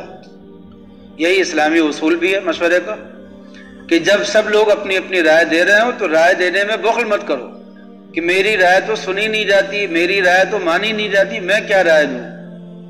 وہاں اپنی رائے کو چھپانا بھی غلط ہے، اور اگر تمہاری رائے امیر نہ لے اور نہ مانے تو اس پر ناراض ہونا اور بددل ہونا یہ بھی غلط۔ یہی اتحاد کا اصول ہے۔ اگر یہ اتحاد کا اصول ہم نے نہیں سنا اور پڑھا، حضرت حاجی امداد اللہ صاحب رحمۃ اللہ علیہ فرماتے تھے کہ اتحاد کی بنیاد ہے تواضع، اپنی رائے کو ختم کرنا، یہی اتحاد کی بنیاد ہے۔ اب جن لوگوں کو یہ تواضع ہی نہیں پیدا ہو پائی ان کے دلوں میں، وہ لوگوں کو تفصیل سمجھاتے رہتے ہیں کہ ارے بھائی اتحاد تو ہے نہیں، قوم تو بٹی ہوئی ہے، مسلمان تو بٹے ہوئے ہیں۔ انہی سے پوچھئے کہ تم اپنی رائے کو دوسرے مسلمانوں کی رائے کے تابع کرنے کے لیے تیار ہو؟ کسی ایک امیر پر جمع ہونے کے لیے تیار ہو؟ اپنی رائے کو مٹانے کے لیے تیار ہو؟ تو جو درس میں جو حضرات شرکت کر رہے ہیں، میں اب ساری دنیا کی بات نہیں کر رہا ہوں، درس میں جو حضرات شرکت کر رہے ہیں میں ان سے ہی پوچھ لیتا ہوں کہ کسی ایک امیر کی رائے کے سامنے اپنی رائے کو مٹانے کے لیے ہم لوگ تیار ہیں؟ جی، اگرچہ ہماری نظروں میں ان کی رائے غلط ہو، ہماری سمجھ کے اعتبار سے ان کی رائے غلط ہے، لیکن اس کے باوجود اپنی رائے کو مٹانا اور یہ بھروسہ کرنا کہ ضرور اس میں کچھ نہ کچھ خیر و برکت ہے۔ کتنی غلطی کرے گا امیر، کتنی مرتبہ غلط رائے قائم کرے گا؟ ایک مرتبہ، دو مرتبہ، پھر اس کو اپنی غلطی واضح ہوگی کہ نہیں ہوگی؟ لیکن اس کو امیر بننے کا موقع تو دو۔ کوئی آدمی اپنے بیٹے کو کاروبار میں لانچ بھی کرنا چاہے اور اس کو غلطی ہونے سے کہے کہ غلطی تو ہونے ہی نہیں دینا ہے، تو پھر اس کا بیٹا تو کاروبار کر چکا پھر تو۔ اپنے بیٹے کو کاروبار کے لیے اکساؤ، آمادہ کرو اور اس کو کہو کہ جاؤ غلطی کرو۔ 10 مرتبہ غلطی کرو گے، سیکھو گے، تب نہ اس قابل ہو جاؤ گے کہ اب صحیح فیصلے کرنے لگو گے۔ کون آدمی دنیا میں ایسا ہے جو غلط فیصلے کرنے کے لیے دل میں ٹھان کر کے بیٹھا ہو کہ میں غلط ہی فیصلے کرتا رہوں گا اور اپنی قوم کو لے جا کر کے ڈبو دوں گا؟ ایسا کون آدمی ہوتا ہے؟ ہر آدمی چاہتا ہے کہ میں صحیح فیصلے کروں، اپنی قوم کے لیے کچھ کروں، لیکن اس کے فیصلے کبھی قوم کی سمجھ میں آتے ہیں، کبھی نہیں سمجھ میں آتے ہیں۔ دونوں معاملوں میں اپنی رائے کو دبانا، اپنے امیر کی رائے کو ماننا، جب تک یہ مزاج ہم سب لوگوں میں نہیں پیدا ہوگا اس وقت تک یہ خیال کر لینا کہ ہم لوگ کسی ایک امیر کے جھنڈے کے نیچے آ جائیں گے اور ہم سب لوگ کوئی کامیابی کی منزل طے کر لیں گے، یہ خیال است و محال است و جنو، یہ صرف ایک خیال ہے اور اس خیال کا پورا ہو پانا محال ہے، اور اس کے پیچھے چلنا جنون اور پاگل پن ہے۔ یہ خیال است و محال است و جنو، مضمون سمجھ میں آ رہا ہے کہ نہیں آ رہا؟ اور یہ قرآن پاک کی اسی آیت کریمہ کی روشنی میں ہم مضمون عرض کر رہے ہیں جو آج کے سبق کا حصہ ہے۔ اللہ تعالیٰ نے ارشاد فرمایا کہ مسلمانوں سنو، تمہارے درمیان اللہ کے رسول موجود ہیں، اگر وہ تمہاری اطاعت کرنے لگے زیادہ تر معاملوں میں، یعنی جو تم کہو وہ کرنے لگیں، تو تم مشکلوں میں پڑ جاؤ گے، مصیبت میں پڑ جاؤ گے، اس لیے کہ سب کی رائے الگ الگ ہوتی ہے۔ سب کی رائے کی پیروی کیسے ہو سکتی ہے؟ کوئی بتائے، سب کی رائے کی پیروی کیسے ہو سکتی ہے؟ وَلَكِنَّ اللَّهَ حَبَّبَ إِلَيْكُمُ الْإِيمَانَ، لیکن دیکھو اللہ تعالیٰ نے تمہارے دلوں میں ایمان کی محبت ڈال دی ہے۔ وَزَيَّنَهُ فِي قُلُوبِكُمْ، اور ایمان کو تمہارے دلوں میں سنوار دیا ہے، اس کو آراستہ کر دیا ہے، اور کفر اور فسوق اور عصیان سے نفرت پیدا کر دی ہے تمہارے دلوں میں۔ تو جو لوگ اس راستے پہ چل رہے ہیں یہی لوگ ہدایت پر ہیں، اللہ کے فضل اور اس کی نعمت سے، اور اللہ حکمت والا ہے اور علم والا ہے۔ یہ مضمون سمجھ میں آ گیا نا؟ اب اس کے بعد دیکھیے جو مضمون ابھی ہم نے سبق میں آپ کو سنایا ہے کہ جب دو جماعتیں لڑ پڑیں تو کیا ہونا چاہیے۔ جب دو جماعتیں لڑ پڑیں، اللہ تعالیٰ نے ایک قانون بیان فرمایا، اور یہ قیامت تک کے لیے ہے کہ وَإِن طَائِفَتَانِ مِنَ الْمُؤْمِنِينَ، اور اگر مسلمانوں کی دو جماعتیں آپس میں لڑ پڑے تو تم ان دونوں کے درمیان صلح کراؤ۔ کس کو حکم ہے؟ ہمیں حکم ہے یا یعنی عام مسلمانوں کو حکم ہے یا ہمارے امیروں کو حکم ہے؟ علماء نے لکھا ہے کہ جہاں پر اسلامی حکومت قائم ہو وہاں پر یہ حکم ہمارے امیروں کو ہے، یعنی ہمارے بادشاہ کو ہے، ہمارے امیر کو یہ حکم ہو رہا ہے کہ تم ان دونوں جماعتوں کو بلاؤ، ان دونوں کی باتیں سنو، کن بنیادوں پر اختلاف ہوا ہے، اور اس کے بعد ان کے درمیان جو شبہ پیدا ہو گئے ہیں ان شبہوں کو دور کرو، یعنی ان کے درمیان صلح کرا دو۔ ٹھیک، صلح کرانے کا مطلب کیا ہوتا ہے اس کو بھی سمجھ لیجئے گا، اسی آیت میں اس کا بھی بیان ہے بہت عمدہ۔ فرماتے ہیں فَإِن بَغَتْ إِحْدَاهُمَا عَلَى الْأُخْرَى، اب امیر نے جب دونوں جماعتوں کو بلایا، ان کے ذمہ داروں کو بلایا اور بلا کر کے پوچھا کہ بتاؤ بھائی کیا تم لوگوں میں اختلاف ہوا ہے، کیوں لڑائی شروع ہو گئی ہے، کیوں اختلاف ہو گیا؟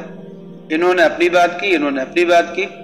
امیر نے دونوں کی باتوں کو سننے کے بعد، اس کو شرعی اصولوں پر جانچنے کے بعد، عقلی اور شرعی اصولوں پر جانچنے کے بعد دیکھا کہ اس میں صحیح کون ہے غلط کون ہے، تو اس نے کہا کہ دیکھو اس طرف ان کی رائے صحیح ہے، تم مان لو ان کی بات۔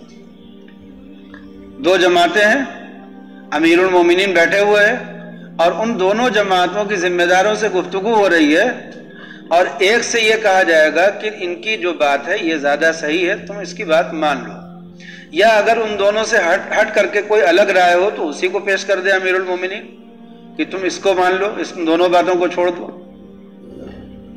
تو اگر وہ دونوں جماعتیں مان جاتی ہیں تو بہت اچھا، صلح ہو گئی۔ اگر وہ دونوں جماعتیں نہیں مانتی تو کوئی ایک نہیں مانے گا نا، کوئی ایک نہیں مان رہا، جب اس سے کہا جا رہا کہ حق یہ ادھر آ جاؤ، تو ایک نے نہیں مانا یا دونوں نے نہیں مانا، کچھ ایسا ہی ہوگا۔ تو اللہ تعالیٰ نے قانون بیان فرمایا کہ دیکھو جب ان دونوں میں سے کوئی ایک نہ مانے اور بغاوت پر آمادہ ہو، یعنی امیر المومنین کی بات ماننے سے انکار کر دے، تو امیر المومنین کو اپنے لاؤ و لشکر سے جنگ کس سے کرنی چاہیے؟ جو نہیں مانتا ہے، حق کو نہ مانے، اس سے جنگ کرنا چاہیے۔ یہ اصول ہے نا۔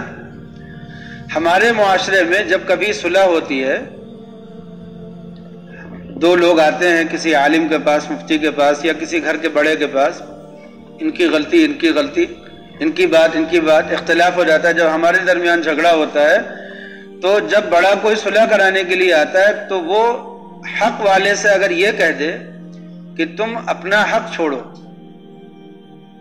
یعنی حق کا ساتھ چھوڑو، اور ناحق والے سے کہہ دے کہ تم تھوڑا سا ادھر آ جاؤ، تو یہ صلح کرانا ہوا کہ ناحق کا ساتھ دینا ہوا؟ ناحق کا ساتھ دینا ہوتا ہے۔ حق والے سے نہیں کہنا چاہیے کہ تم اپنا حق چھوڑ دو۔ یہ کب ہے؟ جب حق سے مراد اسلام اور دین والا حق ہو، اور اگر زمین جائیداد کا حق ہو اور اس میں کوئی آدمی اپنا کچھ حصہ چھوڑ دے تو وہ حق کو چھوڑنا نہیں ہے، وہ اپنے حصے کو چھوڑنا ہے، یہ بھی ایک حق ہے۔ کوئی آدمی صلح کرنے کے لیے اپنا کوئی حصہ چھوڑ دے تو یہ بھی تو ایک حق ہی ہے۔ تو حق کا ساتھ دینا بری بات نہیں ہے نا، ناحق کا ساتھ دینا بری بات ہے۔ ناحق کیا ہوتا ہے کہ کہ ایک جماعت کوئی ایسی غلطی کر رہی ہے جو شریعت کے خلاف ہے، اور ایک جماعت ایسی بات کر رہی ہے جو شریعت کے مطابق ہے، تو یہاں پر جب صلح کرائی جائے گی تو کیسے صلح ہوگی؟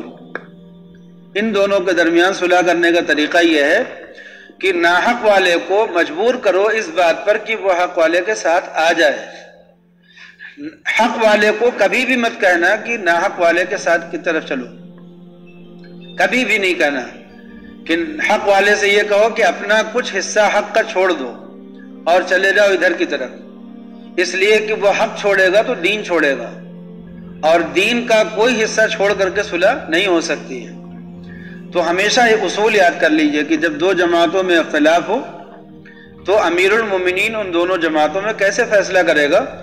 دیکھے گا کہ ان میں سے کس کی بات شریعت کے موافق ہے، حق کے ساتھ ہے، اور کس کی بات حق کے خلاف ہے، تو ہمیشہ ناحق والے کو مجبور کرے گا حق والے کے ساتھ آنے پر، کبھی بھی ادھر سے ادھر نہیں کرے گا۔ اگر وہ مان جائے تو ٹھیک، نہیں تو لڑائی کس سے ہوگی؟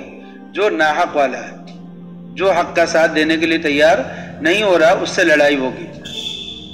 اللہ تعالیٰ نے فرمایا فَإِن بَغَتْ إِحْدَاهُمَا، پھر اگر ان دونوں جماعتوں میں سے کوئی ایک جماعت دوسری جماعت کے مقابلے میں کھڑی ہو جائے، یعنی حق کو ماننے سے انکار کر دے، تو تم لڑو اس سے جو بغاوت کر رہا ہے، حق ماننے سے انکار کر رہا ہے، لڑو اس سے یہاں تک کہ وہ اللہ کے حکم اور فیصلے کی طرف آ جائے۔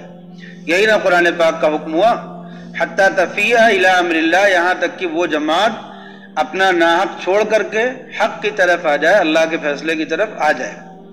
فَإِن فَاءَتْ، پھر جب وہ آ جائے تو اب کیا کرو؟ اس نے مان لیا کہ ہاں ٹھیک ہے، ہم حق کے ساتھ رہیں گے، شریعت کے ساتھ رہیں گے۔ جیسے کبھی دو فریق آتے ہیں، دونوں کہتے ہیں کہ جو شریعت کا فیصلہ ہوگا ہم مانیں گے، تو صرف اتنا کہہ دینے سے کہ شریعت کا فیصلہ ہوگا مانیں گے، ان کو چھوڑ دینا چاہیے، یا وہ فیصلہ پوری طرح نافذ کرانا چاہیے؟ نافذ کرا دینا چاہیے، تاکہ ان کے درمیان اصلاح کا معاملہ پورا ہو جائے۔ اگر اس وقت میں چھوڑ دیا جائے گا تو پھر لڑائی ہوگی۔ صرف اتنے پر نہیں آمادہ کرنا ہے کہ وہ شریعت ماننے کے لیے تیار ہیں، بلکہ شریعت کے مطابق جو ان کے درمیان معاملہ اب ہونا ہے وہ کرا کر کے ان کے درمیان صلح کرا دو پوری، اور جو غلط فہمیاں ہیں ان کو دور کر دو، اور دونوں کا دل ایک دوسرے سے ملوا دو، ورنہ پھر وہ آپس کا اختلاف پھر لڑائی کی شکل اختیار کر لے گا۔ ٹھیک، یہ صلح کرانے کا اصول اور ضابطہ معلوم ہو گیا ہمیں قرآن پاک کے اصول سے۔ اس میں ایک شکل یہ بھی ہو سکتی ہے کہ کہیں کوئی ایسا ملک ہو جہاں پر اسلامی حکومت نہ ہو، اور وہاں پر مسلمانوں کی دو جماعتوں میں اختلاف ہو جائے اور دو جماعتیں ایک دوسرے سے لڑ پڑے، تو وہاں اصول کیا ہے؟ وہاں اصول عام مسلمانوں کے لیے یا سب مسلمانوں کے لیے، بقیہ مسلمانوں کے لیے یہ ہے کہ دیکھو ان دونوں جماعتوں میں شریعت کے موافق کون ہے اور شریعت کے خلاف کون ہے۔ جو شریعت کے موافق ہو دل سے اس کے ساتھ ہو جاؤ، اور جو شریعت کے خلاف ہو دل ادھر سے ہٹا لو، لیکن ساتھ کسی کا بھی مت دو، اپنے آپ کو علیحدہ کر لو، اس لیے کہ حکومت اپنی نہیں نہ ہے۔ جب اپنا اقتدار اور اپنی حکومت اور اپنا اختیار دونوں جماعتوں پر نہیں ہے تو کسی ایک جماعت کی طرفداری کر کے لڑو گے تو لڑائی اور بڑھے گی اور بڑھ جائے گی لڑائی، اور ادھر سے بھی کچھ لوگ نئے کھڑے ہو جائیں گے، ادھر سے بھی کچھ لوگ کھڑے ہو جائیں گے، اور یہ حق اور ناحق کا اختلاف ختم ہو کر کے اب جماعت اور فرقے کا اختلاف ہو جائے گا۔ یہ جتنا مسلمانوں میں فرقہ بندیاں ہیں آپس کی، یہ سب اسی بات پر ہوتی ہیں کہ ہم کس کا ساتھ دے رہے ہیں۔ دو لوگ آپس میں لڑے، ایک مولوی صاحب نے کہا کہ فلاں مولوی صاحب کی بات غلط، ان مولوی صاحب نے کہا فلاں مولوی صاحب کی بات غلط۔ اب ہمیں کیا کرنا چاہیے؟ انتظار کرنا چاہیے، تحقیق کرنا چاہیے ان دونوں مولوی صاحبان کی باتوں میں سے کون سے مولوی صاحب صحیح کہہ رہے ہیں، ان سے مت تحقیق کرو، ان کو چھوڑ دو ان کے حال پہ، اپنے طور پہ تحقیق کرو کہ ان دونوں میں سے حق کس کے ساتھ ہے اور ناحق کس کے ساتھ ہے۔ تحقیق کر کے پھر اپنے دل میں تو مان لو کہ حق تو ادھر ہے، لیکن اس لڑائی میں کودو مت، اس لیے کہ جیسے ہی کودو گے لڑائی میں تو اب یہ فرقہ بندی شروع ہو جائے گی. اس کو لوگ نام کیا دیں گے؟ کہیں گے گورکھپور والے لوگ لڑ رہے ہیں. جیسے ہی یہ لڑائی شروع ہوگی تو کہیں گے گورکھپور والے لوگ دیوریا والے سے لڑ رہے ہیں. اب وہ حق ناحق کی بات گئی، اب آ گئی علاقے کی بات. دیوبند والے بریلوی والوں سے، بریلی والے دیوبند والوں سے. اب بقیہ لوگ سوچتے ہیں کہ بھائی دیوبند کی بریلی سے کیا لڑائی ہے؟ یہ دو شہر ہیں نا، یہ دو شہر ہیں، ان دونوں لوگوں کی آپس میں کیا لڑائی ہے؟ بریلی سے نفرت، بریلی کے شہر سے نفرت، بریلی کے لوگوں سے نفرت اور دوری. وہ دیوبند سے نفرت، دیوبند کے لوگوں سے نفرت، دیوبند کے شہر سے نفرت. پھر کسی آدمی نے دیوبند کا نام لیا تو بدنام، اس نے بریلی کا نام لیا تو بدنام. یہ کیا ہو رہا ہے؟ حق اور ناحق تلاش کرو کہ اس میں حق کیا ہے، ناحق کیا ہے. جو حق ہے اس کو اپنے دل میں مان لو کہ حق یہ ہے، لیکن کسی کی طرفداری مت کرو. طرفداری کرو گے اور لڑائی کرنے کے لیے کھڑے ہوگے، اس لڑائی میں شامل ہو جاؤ گے تو دو جماعتیں اور بڑھیں گی اور وہ کسی اور چیز میدان میں لڑیں گی. کوئی اور میدان شروع ہو جائے گا لڑائی کا، کوئی اور بات کھڑی کر لیں گی اور لڑائی اس بنیاد پر لڑی جانے لگے گی. وہ اصل بنیاد تو ختم ہی ہو جائے گی جس پہ لڑائی شروع ہوئی تھی. اس موقع پہ صحابہ میں وہ اس جماعت کا طرز عمل ہمیں اپنانا ہوگا جو صحابہ باوجود اس کے کہ جانتے تھے کہ حضرت علی حق پر ہیں، باوجود اس کے کہ انہیں یقین تھا کہ حضرت علی حق پر ہیں، اور ان کے مقابلے میں جو لوگ آ رہے ہیں وہ ابھی حق پر نہیں ہیں، اس کے باوجود نہ وہ حضرت علی کے ساتھ کھڑے ہوئے نہ دوسرے جماعت کے ساتھ کھڑے ہوئے، نہیں کھڑے ہوئے، باوجود اس کے کہ وہ جانتے تھے کہ حق حضرت علی کے ساتھ ہے. تو اس مضمون کو خوب سمجھ لینا چاہیے کہ لڑائی کو ہوا دینا چاہیے یا لڑائی کو بجھانا چاہیے. بجھانے کا طریقہ یہ کہ اپنے آپ کو اس لڑائی سے الگ کر لو. ٹھیک، جیسے ہی کسی کی طرفداری میں بھی کھڑے ہوگے، چاہے حقی کی طرفداری میں کھڑے ہوگے، جیسے ہی لڑائی کے لیے کھڑے ہو جاؤ گے تو دوسرا کیا فریق کیا کرے گا؟ اس کو کوئی اور نام دے دے گا اس لڑائی کو، اور اب وہ حق ناحق والی لڑائی کسی اور لڑائی میں چلی جائے گی. صحابہ کرام رضوان اللہ علیہم اجمعین کا جو آپس کا اختلاف ہے، یہ اختلاف حق اور یعنی ایک چیز کو یہ حق سمجھتے تھے، ایک چیز کو یہ حق سمجھتے تھے، اس کا اختلاف تھا. اب آج ہمارے درمیان جو یہی لڑائی چلتی ہے وہ کون سی لڑائی ہے؟ حضرت علی کی اور حضرت معاویہ کی لڑائی ہے. ہمارے درمیان اس حق کی بات ختم ہی ہو چکی ہے. وہ جو حق تھا اس وقت کے لیے اور ناحق تھا اس وقت کے لیے، وہ بات تو ختم ہی ہو چکی ہے.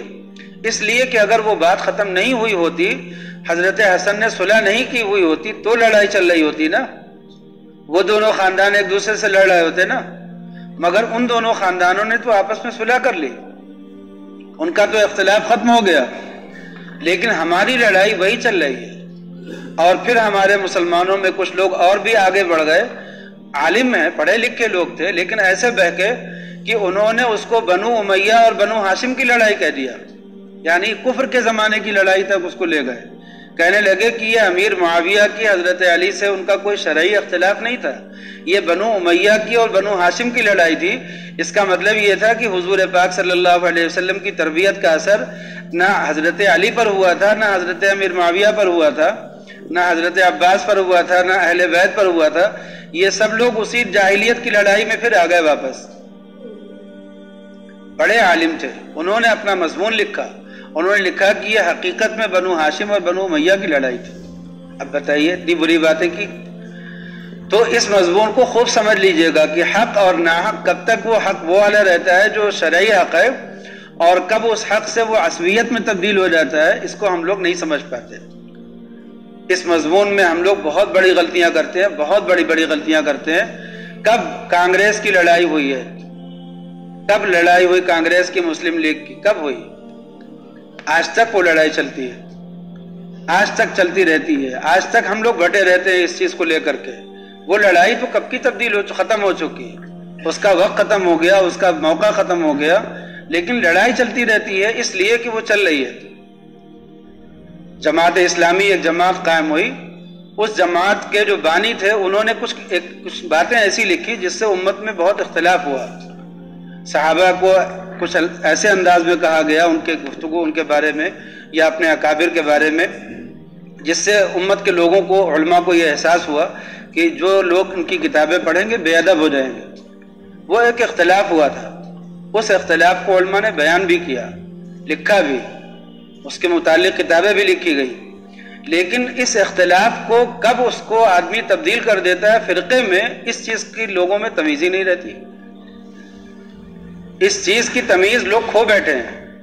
مفتی تقی عثمانی صاحب دامت برکاتہ میں، حضرت مولانا مفتی محمد تقی عثمانی صاحب، اس وقت تو ہم کہہ سکتے ہیں کہ حجت اللہ فی الارض، انہوں نے فرمایا کہ جب میں دنیا کے ملکوں میں پھرا ہوں، اب دیکھیے گا، انہوں نے کہا کہ میں دنیا کے ملکوں میں، زیادہ تر ملکوں میں میرا جانا ہوا ہے، میں نے دیکھا کہ جہاں پر دین کا کام ہو رہا ہے کسی بھی طرح سے، یعنی دین، کوئی اسلامی سینٹر ہے یا کوئی مسجد ہے یا مدرسہ ہے، کوئی بھی کام ہو رہا، میں نے دیکھا کہ وہاں پر جو دین کا بنیادی کام کرنے والے لوگ ہیں وہ دارالعلوم دیوبند سے یا تو بالواسطہ اس سے جڑے ہوئے ہیں یا بلا واسطہ، لیکن وہ ہیں دارالعلوم دیوبند کے فیض یافتہ۔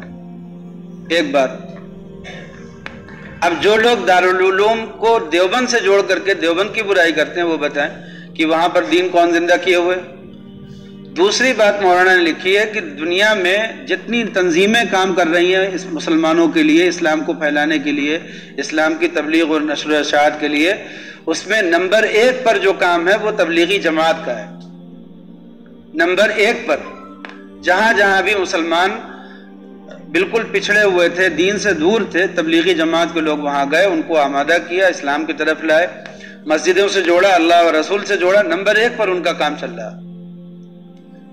نمبر 3 پر کیا فرمایا؟ مولانا نے فرمایا کہ تبلیغی جماعت کے بعد سب سے زیادہ جو مجھے لوگ کام کرنے والے ملے وہ جماعت اسلامی کے لوگ ملے۔ اب یہ کیا ہے؟ جن لوگوں تک ہم دین نہیں پہنچا رہے ہیں اور جماعت اسلامی کا کوئی آدمی وہاں دین پہنچا رہا ہے، ہم اس سے یہ والی لڑائی لڑنے میں مصروف ہیں کہ تمہارے بزرگ فلاں عالم کو، تمہارے امیر کو ہمارے عالم نے برا بلا کہا تھا اور ان سے اختلاف کیا تھا، اس لیے اب تمہارا کوئی آدمی کسی کا اسلام قبول ہی نہیں ہے۔ اب جماعت اسلامی کا کوئی آدمی مسلمان ہی نہیں ہے، اس کا اسلام قبول نہیں ہے۔ اگر وہ دین کی کوئی خدمت کر رہا ہے، اسلام کی کوئی خدمت کر رہا ہے تو اس کو نہیں مانا جائے گا اس وجہ سے کہ وہ جماعت اسلامی کا ہے۔ اس مضمون کو خوب سمجھیے۔ جمعیت ہندوستان میں جو کام کر رہی ہے، جمعیت کوئی کام کر رہی ہے، مسلمانوں کی طرف سے ایک تنظیم ہے، اس کی جماعت کھڑی کام کر رہی ہے، صرف اس وجہ سے کہ تمہارے اکابر سے ہمارے اکابر کا کوئی اختلاف ہوا تھا، ہم جمعیت کو کبھی تسلیم ہی نہیں کریں گے۔ اس لیے اس مضمون کو سمجھنے کی ضرورت ہے۔ کب وہ حق ناحق کی گفتگو تبدیل ہو جاتی ہے فرقہ بندی میں اور عصبیت میں، اس بات کا ہم لوگوں کو احساس ہی نہیں ہوتا۔ ہم لوگ حزبندی اس میں مصروف ہو جاتے ہیں، فرقہ بندی میں۔ مولانا تھانوی نور اللہ مرقدہ فرماتے تھے کہ جو کسی بزرگ سے جو لوگ مرید ہوتے ہیں، جیسے مولانا قاسم صاحب نانوتوی سے مرید ہوئے، اب اپنے آپ کو لکھا انہوں نے قاسمی، حاجی امداد اللہ صاحب سے مرید ہوئے، اپنے آپ کو لکھا امدادی، مولانا گنگوہی سے مرید ہوئے تو اپنے کو لکھا رشیدی، مولانا تھانوی سے کوئی مرید ہوا تو اس نے اپنے آپ کو اشرفی، ایسے کچھ لکھنے لگتے ہیں۔ ہردوئی سے مرید ہوئے تو حقی، ایسا کچھ لکھنے لگے۔ تو مولانا تھانوی فرماتے تھے کہ جو لوگ اپنے آپ کو کسی پیر کی طرف منسوب کر دیتے ہیں، اس میں بھی دھیرے دھیرے جماعت بن جاتی ہے اور فرقہ بندی ہو جاتی ہے، حلقے ہو جاتے ہیں۔ میرا حلقہ تیرا حلقہ، وہ ان سے نہیں ملیں گے، وہ ان سے نہیں ملیں گے۔ مولانا ہردوئی نور اللہ مرقدہ فرماتے تھے کہ دیکھو اپنے پیر سے تعلق رکھو باپ جیسا، اور باقی پیروں سے، دین کا کام کرنے والوں سے تعلق رکھو چچا جیسا۔ یہ غلط ہے کہ تم کہو کہ جو میرا پیر ہے وہی تو میرے لیے سب کچھ ہے، باقی جتنے پیر ہیں سب غلط، سب گمراہ۔ نہ کسی سے اسلامی جو تعلق ہوتا ہے کہ اگر وہ پیر ہمارے شہر میں آئیں گے تو ان سے سلام بھی نہیں کریں گے، مصافحہ بھی نہیں کریں گے، اس لیے کہ وہ ہمارے پیر سے ان کا اختلاف ہے۔ یہ کون سا تعلق ہوتا ہے کہ جو بنیادی اسلامی حقوق ہے وہ بھی ختم کر دیے لوگوں سے۔ تو اس مضمون کو سمجھنے کی ضرورت ہے کہ ہم تمام مسلمانوں کو اپنی رائے کو دوسروں پر تھوپنا چاہیے یا امیر کی رائے کی اتباع کرنا چاہیے، اپنی رائے کو مٹانا چاہیے، اس مضمون کو جب تک نہیں سمجھیں گے کبھی ہمارے درمیان کوئی امیر پنپ ہی نہیں پائے گا، کبھی ایک جھنڈے کے نیچے ہم لوگ آ ہی نہیں سکتے۔ دیکھیں فضلا من اللہ و نعمہ، مضمون کیا چل رہا تھا؟ وَإِن طَائِفَتَانِ، اگر مسلمانوں کی دو جماعتیں لڑ پڑیں تو ان کے درمیان صلح کراؤ۔ یہ امیر المومنین کو حکم ہے کہ دونوں کو بلاؤ، بلا کر کے ان کی باتیں سنو، جو ناحق ہو اس کو لے جاؤ حق کی طرف، اس کو کہو کہ تم ناحق پر ہو، اور جو حق پر ہے اس کو کہو کہ تم حق پر ہو، اور اس کو کہو کہ تم اپنا ناحق چھوڑو اور حق کی طرف آؤ۔ نہ مانے تو پھر اپنی فوج اور اپنے لشکر سے اس سے لڑائی کرو، اس کے خلاف۔ یہ امیر المومنین کے لیے ہے۔ لیکن اگر کہیں ایسا ہو کہ امیر المومنین نہیں ہے تو کیا ہوگا؟ دو جماعتیں جب لڑ پڑیں تو حق کی تحقیق کرنا الگ چیز ہے، لیکن حق والے کے ساتھ کھڑے ہو کر کے لڑائی لڑنا اور ناحق والے کو کی برائی کرنے میں مشغول ہونا، اس سے جو ہے وہ کبھی فتنہ بڑھ جاتا ہے۔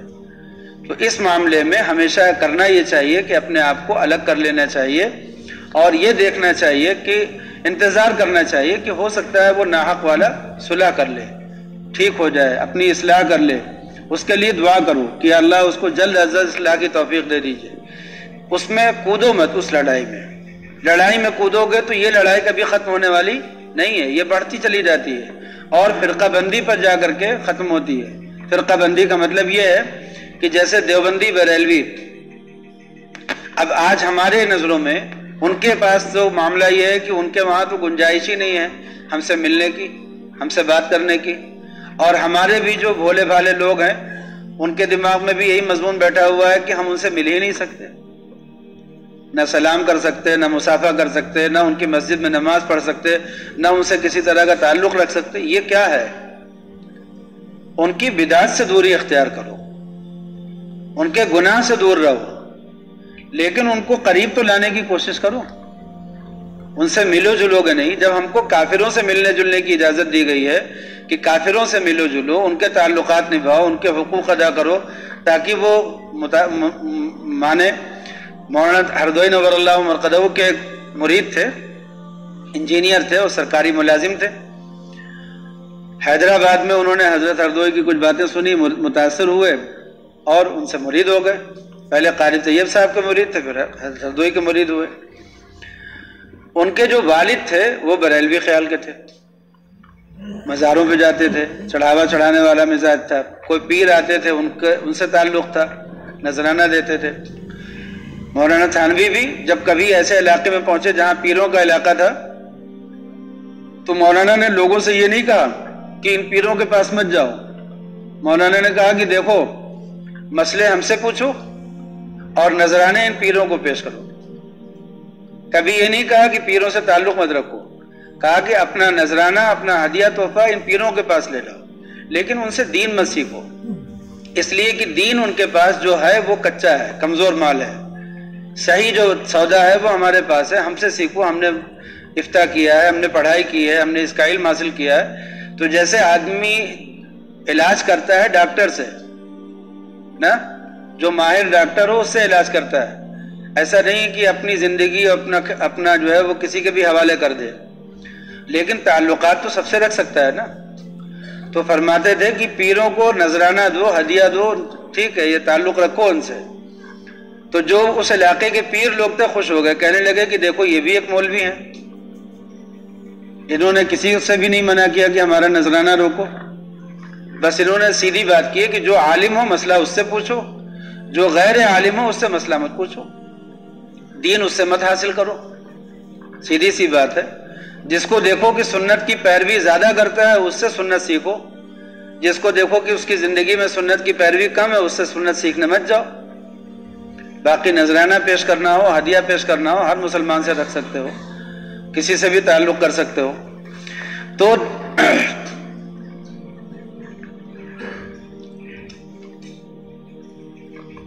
بات کیا کر رہے تھے جی؟ دو جماعتیں ہوں تو ان دونوں جماعتوں میں جو حق ہو اس کی طرفداری تو کرے دل میں، مگر کسی کے ساتھ لڑائی میں کودے نہیں، ورنہ وہ فرقہ پرستی میں تبدیل ہو جاتی ہے اور پھر وہ چلتی رہتی ہے، برسوں چلتی رہتی ہے، ختم ہی نہیں ہوتی کبھی۔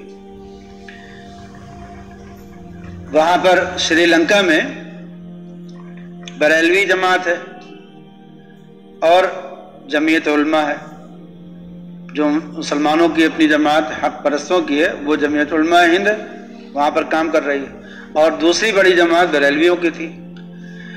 لڑائی چل رہی تھی وہی جو چلتی رہتی ہے ہر جگہ۔ آخر ایک دن ایسا ہوا کہ جمعیت علماء کے لوگوں نے بریلوی علماء کو بلایا اور بلا کر کے ان سے بات کی کہ ہم لوگوں کی اس لڑائی کا کیا فائدہ ہے؟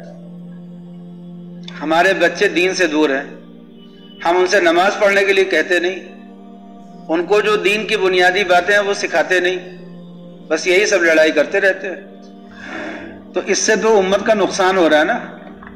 ہم لوگ 20 لاکھ لوگ ہیں پورے ملک میں، کتنے ہیں؟ غالباً 20 لاکھ ہیں، مجھے اب صحیح تعداد 5 لاکھ ہے یا 20 لاکھ ہے، ایسے ہی کچھ تعداد ہے وہاں پر مسلمانوں کی۔ تو انہوں نے کہا کہ ہم لوگ تعداد میں اتنے کم ہیں، اگر یہ اختلاف ہم لوگوں میں چلتا رہے گا تو ہم لوگ تو تباہ ہو جائیں گے۔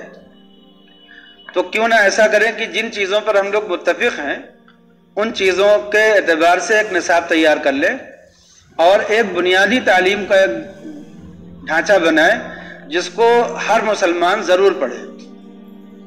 آپ بھی اس کی تائید کریں، ہم بھی تائید کریں، مل جائیں اس میں۔ جن چیزوں پہ اختلاف ہے ان میں ہم لوگ آپس میں وہ اختلاف اپنے گھر میں رکھیں، لیکن جن چیزوں میں اتفاق ہے، اور آپ کو معلوم ہے بریلوی اور دیوبندی لوگوں میں 95% سے بھی زیادہ مسئلوں میں اتفاق ہے، اس سے بھی زیادہ مسئلوں میں اتفاق ہے۔ کبھی کسی بریلوی عالم کی کوئی فقہ کی کتاب اٹھا کر کے دیکھیے اور کسی دیوبندی عالم کی کوئی فقہ کی کتاب اٹھا کر کے دیکھیے، پتہ چل جائے گا۔ عقائد میں بھی، مسائل میں بھی، وہ بھی حنفی ہیں، ہم بھی حنفی ہیں، بعض چیزوں میں ہو سکتا ہے وہ ہم سے زیادہ پختہ ہوں۔ ایک بریلوی عالم صاحب سے ملاقات ہوئی تھی مسجد نبوی میں، تو ہم نے ان سے پوچھا کہ آپ بتائیے یہ جتنے لوگ آئے ہیں حضور پاک صلی اللہ علیہ وسلم کی اس مسجد میں نماز پڑھنے کے لیے، یہ سب لوگ کافر ہیں؟ یہ لوگ عشق نہیں کرتے، رسول سے محبت نہیں کرتے؟ تو ان عالم صاحب نے کیا کہا، ان کا جواب سنیے گا، مجھے اپنا سوال نہیں سنانا تھا، ان کا جواب سنانا تھا۔ انہوں نے کہا کہ آپ شاید واقف نہیں ہیں، میں جس علاقے میں رہتا ہوں اس علاقے میں جو لوگ ہیں وہ جب اپنا جلسہ کرتے ہیں تو اللہ اور اس کے رسول اور صحابہ کے بارے میں جس لب و لہجے میں بات کرتے ہیں اس لب و لہجے کو سن کر کے ہم لوگوں کا دل خون ہو جاتا ہے۔ انہوں نے کہا اتنی تکلیف ہوتی ہے کہ برداشت کرنا مشکل ہو جاتا ہے۔ آپ سمجھ رہے ہیں کہ وہ محبت رسول ان کے دلوں میں اتنا غالب ہے، اتنی غالب ہو گئی ان کے اوپر کہ ان کو یہ لگتا ہے کہ یہ دیوبندی لوگ جتنی گفتگو کرتے ہیں اس میں بے ادبی رہتی ہے۔ تو اب یہ بھی ایک جذبہ ہے۔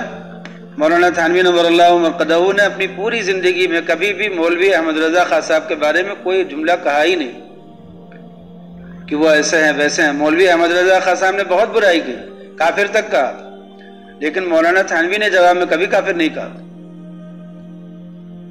انہوں نے بس کیا کہا، انہوں نے کہا کہ وہ مغلوب الغضب تھے، غصے سے مغلوب تھے، اور غصے سے مغلوب ہو کر کے جو باتیں کر ڈالی انہوں نے۔ دوسرا جملہ کیا فرمایا کہ ہو سکتا ہے عشق رسول کے غلبے کی وجہ سے انہوں نے یہ سب باتیں کی ہوں، ہو سکتا ہے عشق رسول کے غلبے کی وجہ سے انہوں نے یہ سب باتیں کی ہوں۔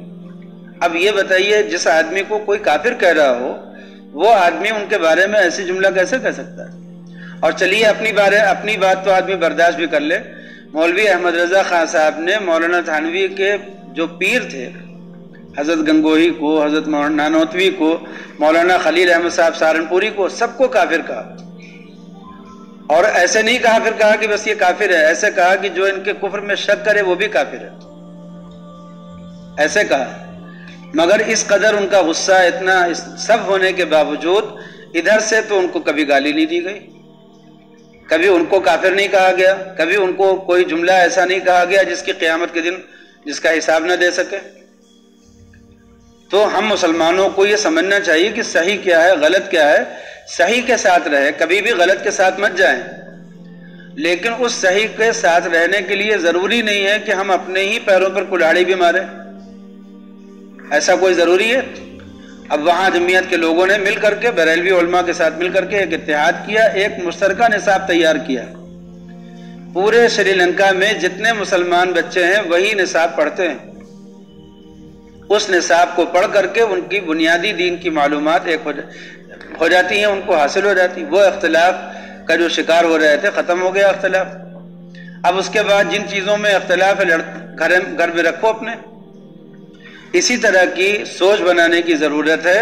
ہم تمام مسلمانوں کو اگر اتنی عقل ہم لوگ نہیں اپنے اندر پیدا کریں گے، اپنی رائے کو دبانے کی اور اپنے امیر کی رائے کے پیچھے چلنے کی کوشش اور عادت نہیں ڈالیں گے تو کبھی ہمارا کوئی امیر نہیں بن پائے گا اور کبھی ہم لوگ متحد ہو کر کے کوئی کام نہیں کر سکیں گے۔ سارے اتحاد کی جو جڑ ہے وہ ہے تواضع، اور تواضع کی حقیقت ہے اپنی رائے کو مٹانا۔ اپنی رائے مٹا دو، جو امیر جس کو مسلمان لوگ اپنا امیر طے کر لیں اس کی رائے کے آگے اپنی رائے کو چھوڑ دو۔ بھروسہ رکھو، ایک غلطی ہوگی، دو غلطی ہوگی، چار غلطی ہوگی، 10 غلطی ہوگی، ایک دن آئے گا کہ وہ غلطیاں بند ہو جائیں گی، تبدیل ہو جائیں گی اور صحیح فیصلے ہونے لگیں گے، اس کے فوائد دیکھنے لگیں گے۔ تو ہم مسلمانوں کو یہ سبق بھی لینے کی ضرورت ہے۔ اس لیے قرآن پاک کی یہ آیتیں جو ہیں ان آیتوں کی گہرائی میں اتری ہے۔ اللہ تعالیٰ نے فرمایا کہ دیکھو باغی جماعت کو اللہ کے فیصلے کی طرف لاؤ، جب وہ لوٹ آئے تو پھر اس کے درمیان صلح کراؤ، اس کو چھوڑنا مت۔ اور کیسے صلح کرانا؟ عدل کے ساتھ، یہاں بھی ناانصافی نہ ہونے پائے، اور انصاف سے کام لینا، اور اللہ تعالیٰ کو انصاف کرنے والے لوگ بہت پسند ہیں۔ پھر اللہ تعالیٰ نے ایک عمومی بات فرمائی کہ دیکھو جتنے بھی مسلمان ہیں یہ سب آپس میں بھائی بھائی ہیں۔ ایک رشتہ بھائی کا ہوتا ہے نسب سے، اور ایک رشتہ ہوتا ہے روحانیت سے، ایمان سے۔ تو یہ جتنے مسلمان ایمان والے ہیں یہ سب ہمارے بھائی ہیں، کچھ صحیح ہیں بالکل، کچھ غلط ہیں۔ جن کو ہم بالکل صحیح مانتے ہیں، جیسے ہم لوگ اگر دیوبندی خیال رکھتے ہیں تو ہم لوگ کہیں گے نا کہ ہم لوگ تو بالکل صحیح ہے، تو اس کا مطلب یہ ہوا کہ دیوبندیوں میں جتنے لوگ نماز نہیں پڑھتے وہ بھی صحیح ہیں، روزہ نہیں رکھتے وہ بھی صحیح ہیں نا۔ بریلوی لوگوں کا یہ خیال ہے کہ جتنے لوگ بریلوی ہیں وہ کچھ بھی کریں سب ان کا معاف ہے۔ ایسے ہی ہمارے وہاں بھی یہ خیال ہے کہ جو ہمارے ہیں وہ سب صحیح ہیں، ہمارا سب کچھ معاف ہے۔ ایسے ہی مسلمانوں کا خیال یہ ہے کہ ہم لوگ کچھ بھی کریں مگر ہم لوگ بخشے بخشائے ہیں۔ یہ سب خیال کہاں سے پیدا ہوتا ہے؟ فرقہ بندی کا خیال ہے نا یہ سب۔ اگر حق کی اتباع کریں، سنت کی تلاش کریں، نبی کریم صلی اللہ علیہ وسلم کی طریقے کی پیروی کریں، تب عقل کھلے گی نا کہ ہم لوگ کتنے ہیں، کتنے پانی میں ہیں ہم لوگ۔ لیکن ہم لوگ سنتوں کی پیروی نہیں کرتے، فرقہ بندی میں لگے ہوئے ہیں۔ ہم دیوبندی، وہ بریلوی، وہ فلانے، اور ہم اس جماعت میں، وہ اس جماعت میں، ہم اس جمعیت کے ساتھ ہیں، ان کے ساتھ ہیں۔ ہم لوگ اتباع سنت پر کام نہیں کر رہے ہیں۔ سید احمد شہید رحمۃ اللہ علیہ نے بنیاد قائم کی تھی۔ انہوں نے جب کسی کو وہ بیعت کرتے تھے فرماتے تھے کہ آؤ بیعت کرو قرآن پر اور سنت پر، کہ ہم قرآن پاک کی اتباع کریں گے اور سنت کی اتباع کریں گے۔ اور آج ہم لوگوں کا حال یہ ہے کہ ہم لوگ جماعت پر بیعت کرتے ہیں، جماعت بندی کرتے ہیں۔ یہ بری بات ہے نا، فرقہ بندی نہیں ہونی چاہیے۔ تفرقوا، ٹکڑوں میں مت بٹو۔ یہی حق پرست مسلمانوں کی بڑی پہچان ہے۔ جتنے بھی حق پرست مسلمان ہیں کبھی بھی وہ کسی بھی اپنی جماعت میں رہنے والے کسی مسلمان کو خارج نہیں کرتے، نکال کر کے باہر کر دو۔ جہاں تک ہو سکتا ہے تعویل کرتے ہیں اور اس کو اپنی جماعت میں رہنے دیتے ہیں۔ اب کوئی کھلم کھلا نکل ہی آئے، کھڑا ہی ہو جائے کہ مجھے مسلمانوں کی جماعت میں نہیں رہنا ہے، الگ بات ہے، لیکن جہاں تک ہو سکے وہ اس کے اسلام کو قبول کرتے ہیں، تکفیر نہیں کرتے۔ امام ابو حنیفہ رحمۃ اللہ علیہ نے فرمایا کہ اگر کسی مسلمان کے منہ سے کوئی جملہ نکلے اور اس جملے سے ایسا معلوم ہوتا ہو کہ یہ کافر ہو گیا، اس جملے سے ایسا لگتا ہو کہ یہ کافر ہو جائے گا، لیکن اس جملے کا ایک مفہوم ایسا بھی ہو کہ اس سے کافر نہیں ہوتا، تو کون سا مفہوم لیا جائے گا جس سے کافر نہیں ہوتا؟ تو فرماتے تھے کہ اگر کسی کے جملے میں 100 احتمال ہو، 100 مطلب اس کے نکالے جا سکتے ہوں، ایک مطلب اس کا بنتا ہو 99 مطلب سے یہ ظاہر ہوتا ہو کہ وہ کافر ہو گیا، اور ایک مطلب سے یہ ظاہر ہوتا ہو کہ وہ مسلمان ہے، کافر نہیں ہوا، تو ہم وہی ایک مطلب لیں گے، وہ 99 چھوڑ دیں گے۔ آپ سمجھ رہے ہیں؟ امام ابو حنیفہ رحمۃ اللہ علیہ، جن کی ہم سب لوگ تقلید کرتے ہیں، انہوں نے فرمایا، انہوں نے کہا کہ ہم وہ 99 چھوڑ دیں گے اور وہ ایک مطلب لیں گے جس سے اس کا اسلام بچ جائے، اور اس کو اپنے مسلمانوں کی جماعت میں باقی رکھیں گے۔ تو ہم مسلمانوں کو بھی یہ سوچنا چاہیے۔ آپ کہیں گے کہ ہم نے تو دیکھا ہے کہ اپنے علماء بھی کبھی کبھی فتویٰ سنا دیتے ہیں، کافر ہے کافر ہے، وہ سناتے ہیں دھمکانے کے لیے، زجر کے لیے، تاکہ لوگوں کو ہوش آ جائے، اس طرح کے نامناسب جملے نہ بولیں۔ اگر وہ یہ بھی نہ کہیں کہ یہ جملہ کفر تک پہنچا دے گا تو آخر کیا کہیں پھر؟ وہ کس لیے عالم ہے، کس لیے مفتی ہے؟ تو تنبیہ کرنے کے لیے، ڈرانے کے لیے، اس طرح کے جملوں سے احتیاط پیدا کرانے کے لیے ان کو تو بتانا ضروری ہے کہ دیکھو یہ جملے کفر تک پہنچا دیتے ہیں۔ باقی مسلمانوں میں سے کسی بھی جماعت کو کسی کے دل کے اندر رائی کے دانے کے برابر بھی ایمان ہوگا تو اس رائی کے دانے کے برابر بھی ایمان کی وجہ سے قیامت میں وہ بخشا جائے گا۔ یہ ہمارا عقیدہ ہے کہ نہیں ہے؟ تب کہاں ہم کہتے ہیں؟ حضرت گنگوئی نور اللہ مرقدہ نے ایک مرتبہ فرمایا کیا تم لوگ کافر کافر لیے پھرتے ہو؟ اپنے لوگوں سے فرمایا، کیا کافر کافر لیے پھرتے ہو؟ قیامت کے دن ایسے ایسے لوگوں کی بخشش ہوگی جن کو تم یہاں پر قطعی جہنمی کہتے تھے، قطعی جہنمی کہتے تھے، ایسے ایسے لوگوں کی بخشش ہوتا ہوا دیکھو گے۔ اب اس کو دیکھ لیجئے، اس کو سمجھ لیجئے، پھر اس کے بعد دیکھیے کہ ہم لوگ کہاں پر کھڑے ہیں۔ مولانا گنگوئی کا نام لیتے ہیں، صرف اپنے اکابر کا نام لیتے ہیں، لیکن حقیقت میں اپنے دل کی تسلی کرتے ہیں فرقہ بندی والے جذبے سے، حمیت جاہلیہ والے جذبے سے۔ اللہ تعالیٰ پناہ میں رکھیں اس طرح کے برے جذبات سے، اور ہم لوگوں کو نبی کریم صلی اللہ علیہ وسلم کے جھنڈے کے نیچے لائیں، اور جو بھی اس جھنڈے کے نیچے لے جانے کے لیے ہماری طرف بڑھے، اپنے امیر پر اعتماد کریں، اس کے ساتھ دیں۔ اب آپ نے اس سے کیا سمجھا ہوگا میری تقریر سے کہ میں نے اسد الدین اویسی صاحب کی حمایت کی ہے؟ کیا سمجھا ہے جی؟ میں نے صرف یہ کہا ہے کہ امیر کی اطاعت، میری مراد کوئی شخص نہیں ہے، اگر اسی پر لوگ متفق ہو جائیں تو وہی امیر ہے، اور اگر اس کے علاوہ کسی پر لوگ متفق ہوں تو وہی امیر ہے۔ شخص میری مراد نہیں ہے، فلاں شخص، یہ وہی ہے کہ جیسے ان جاءکم فاسقون میں فاسقون سے مراد کوئی بھی شخص مراد ہے، کہ کوئی بھی گنہگار آدمی، کوئی شریر آدمی، وہاں متعین وہ صحابی مراد نہیں ہے۔ چلیے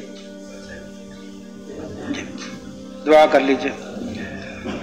فرخ حمید صاحب کی طبیعت ناساز ہے، ان کی صحت کے لیے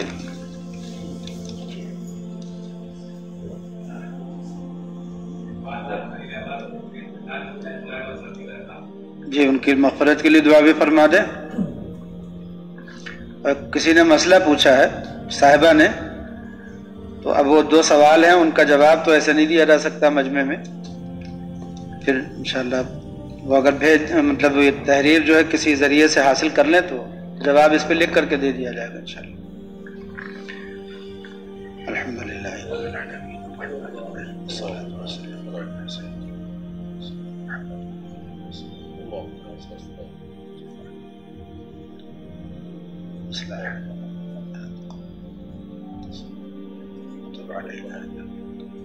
ربنا آتنا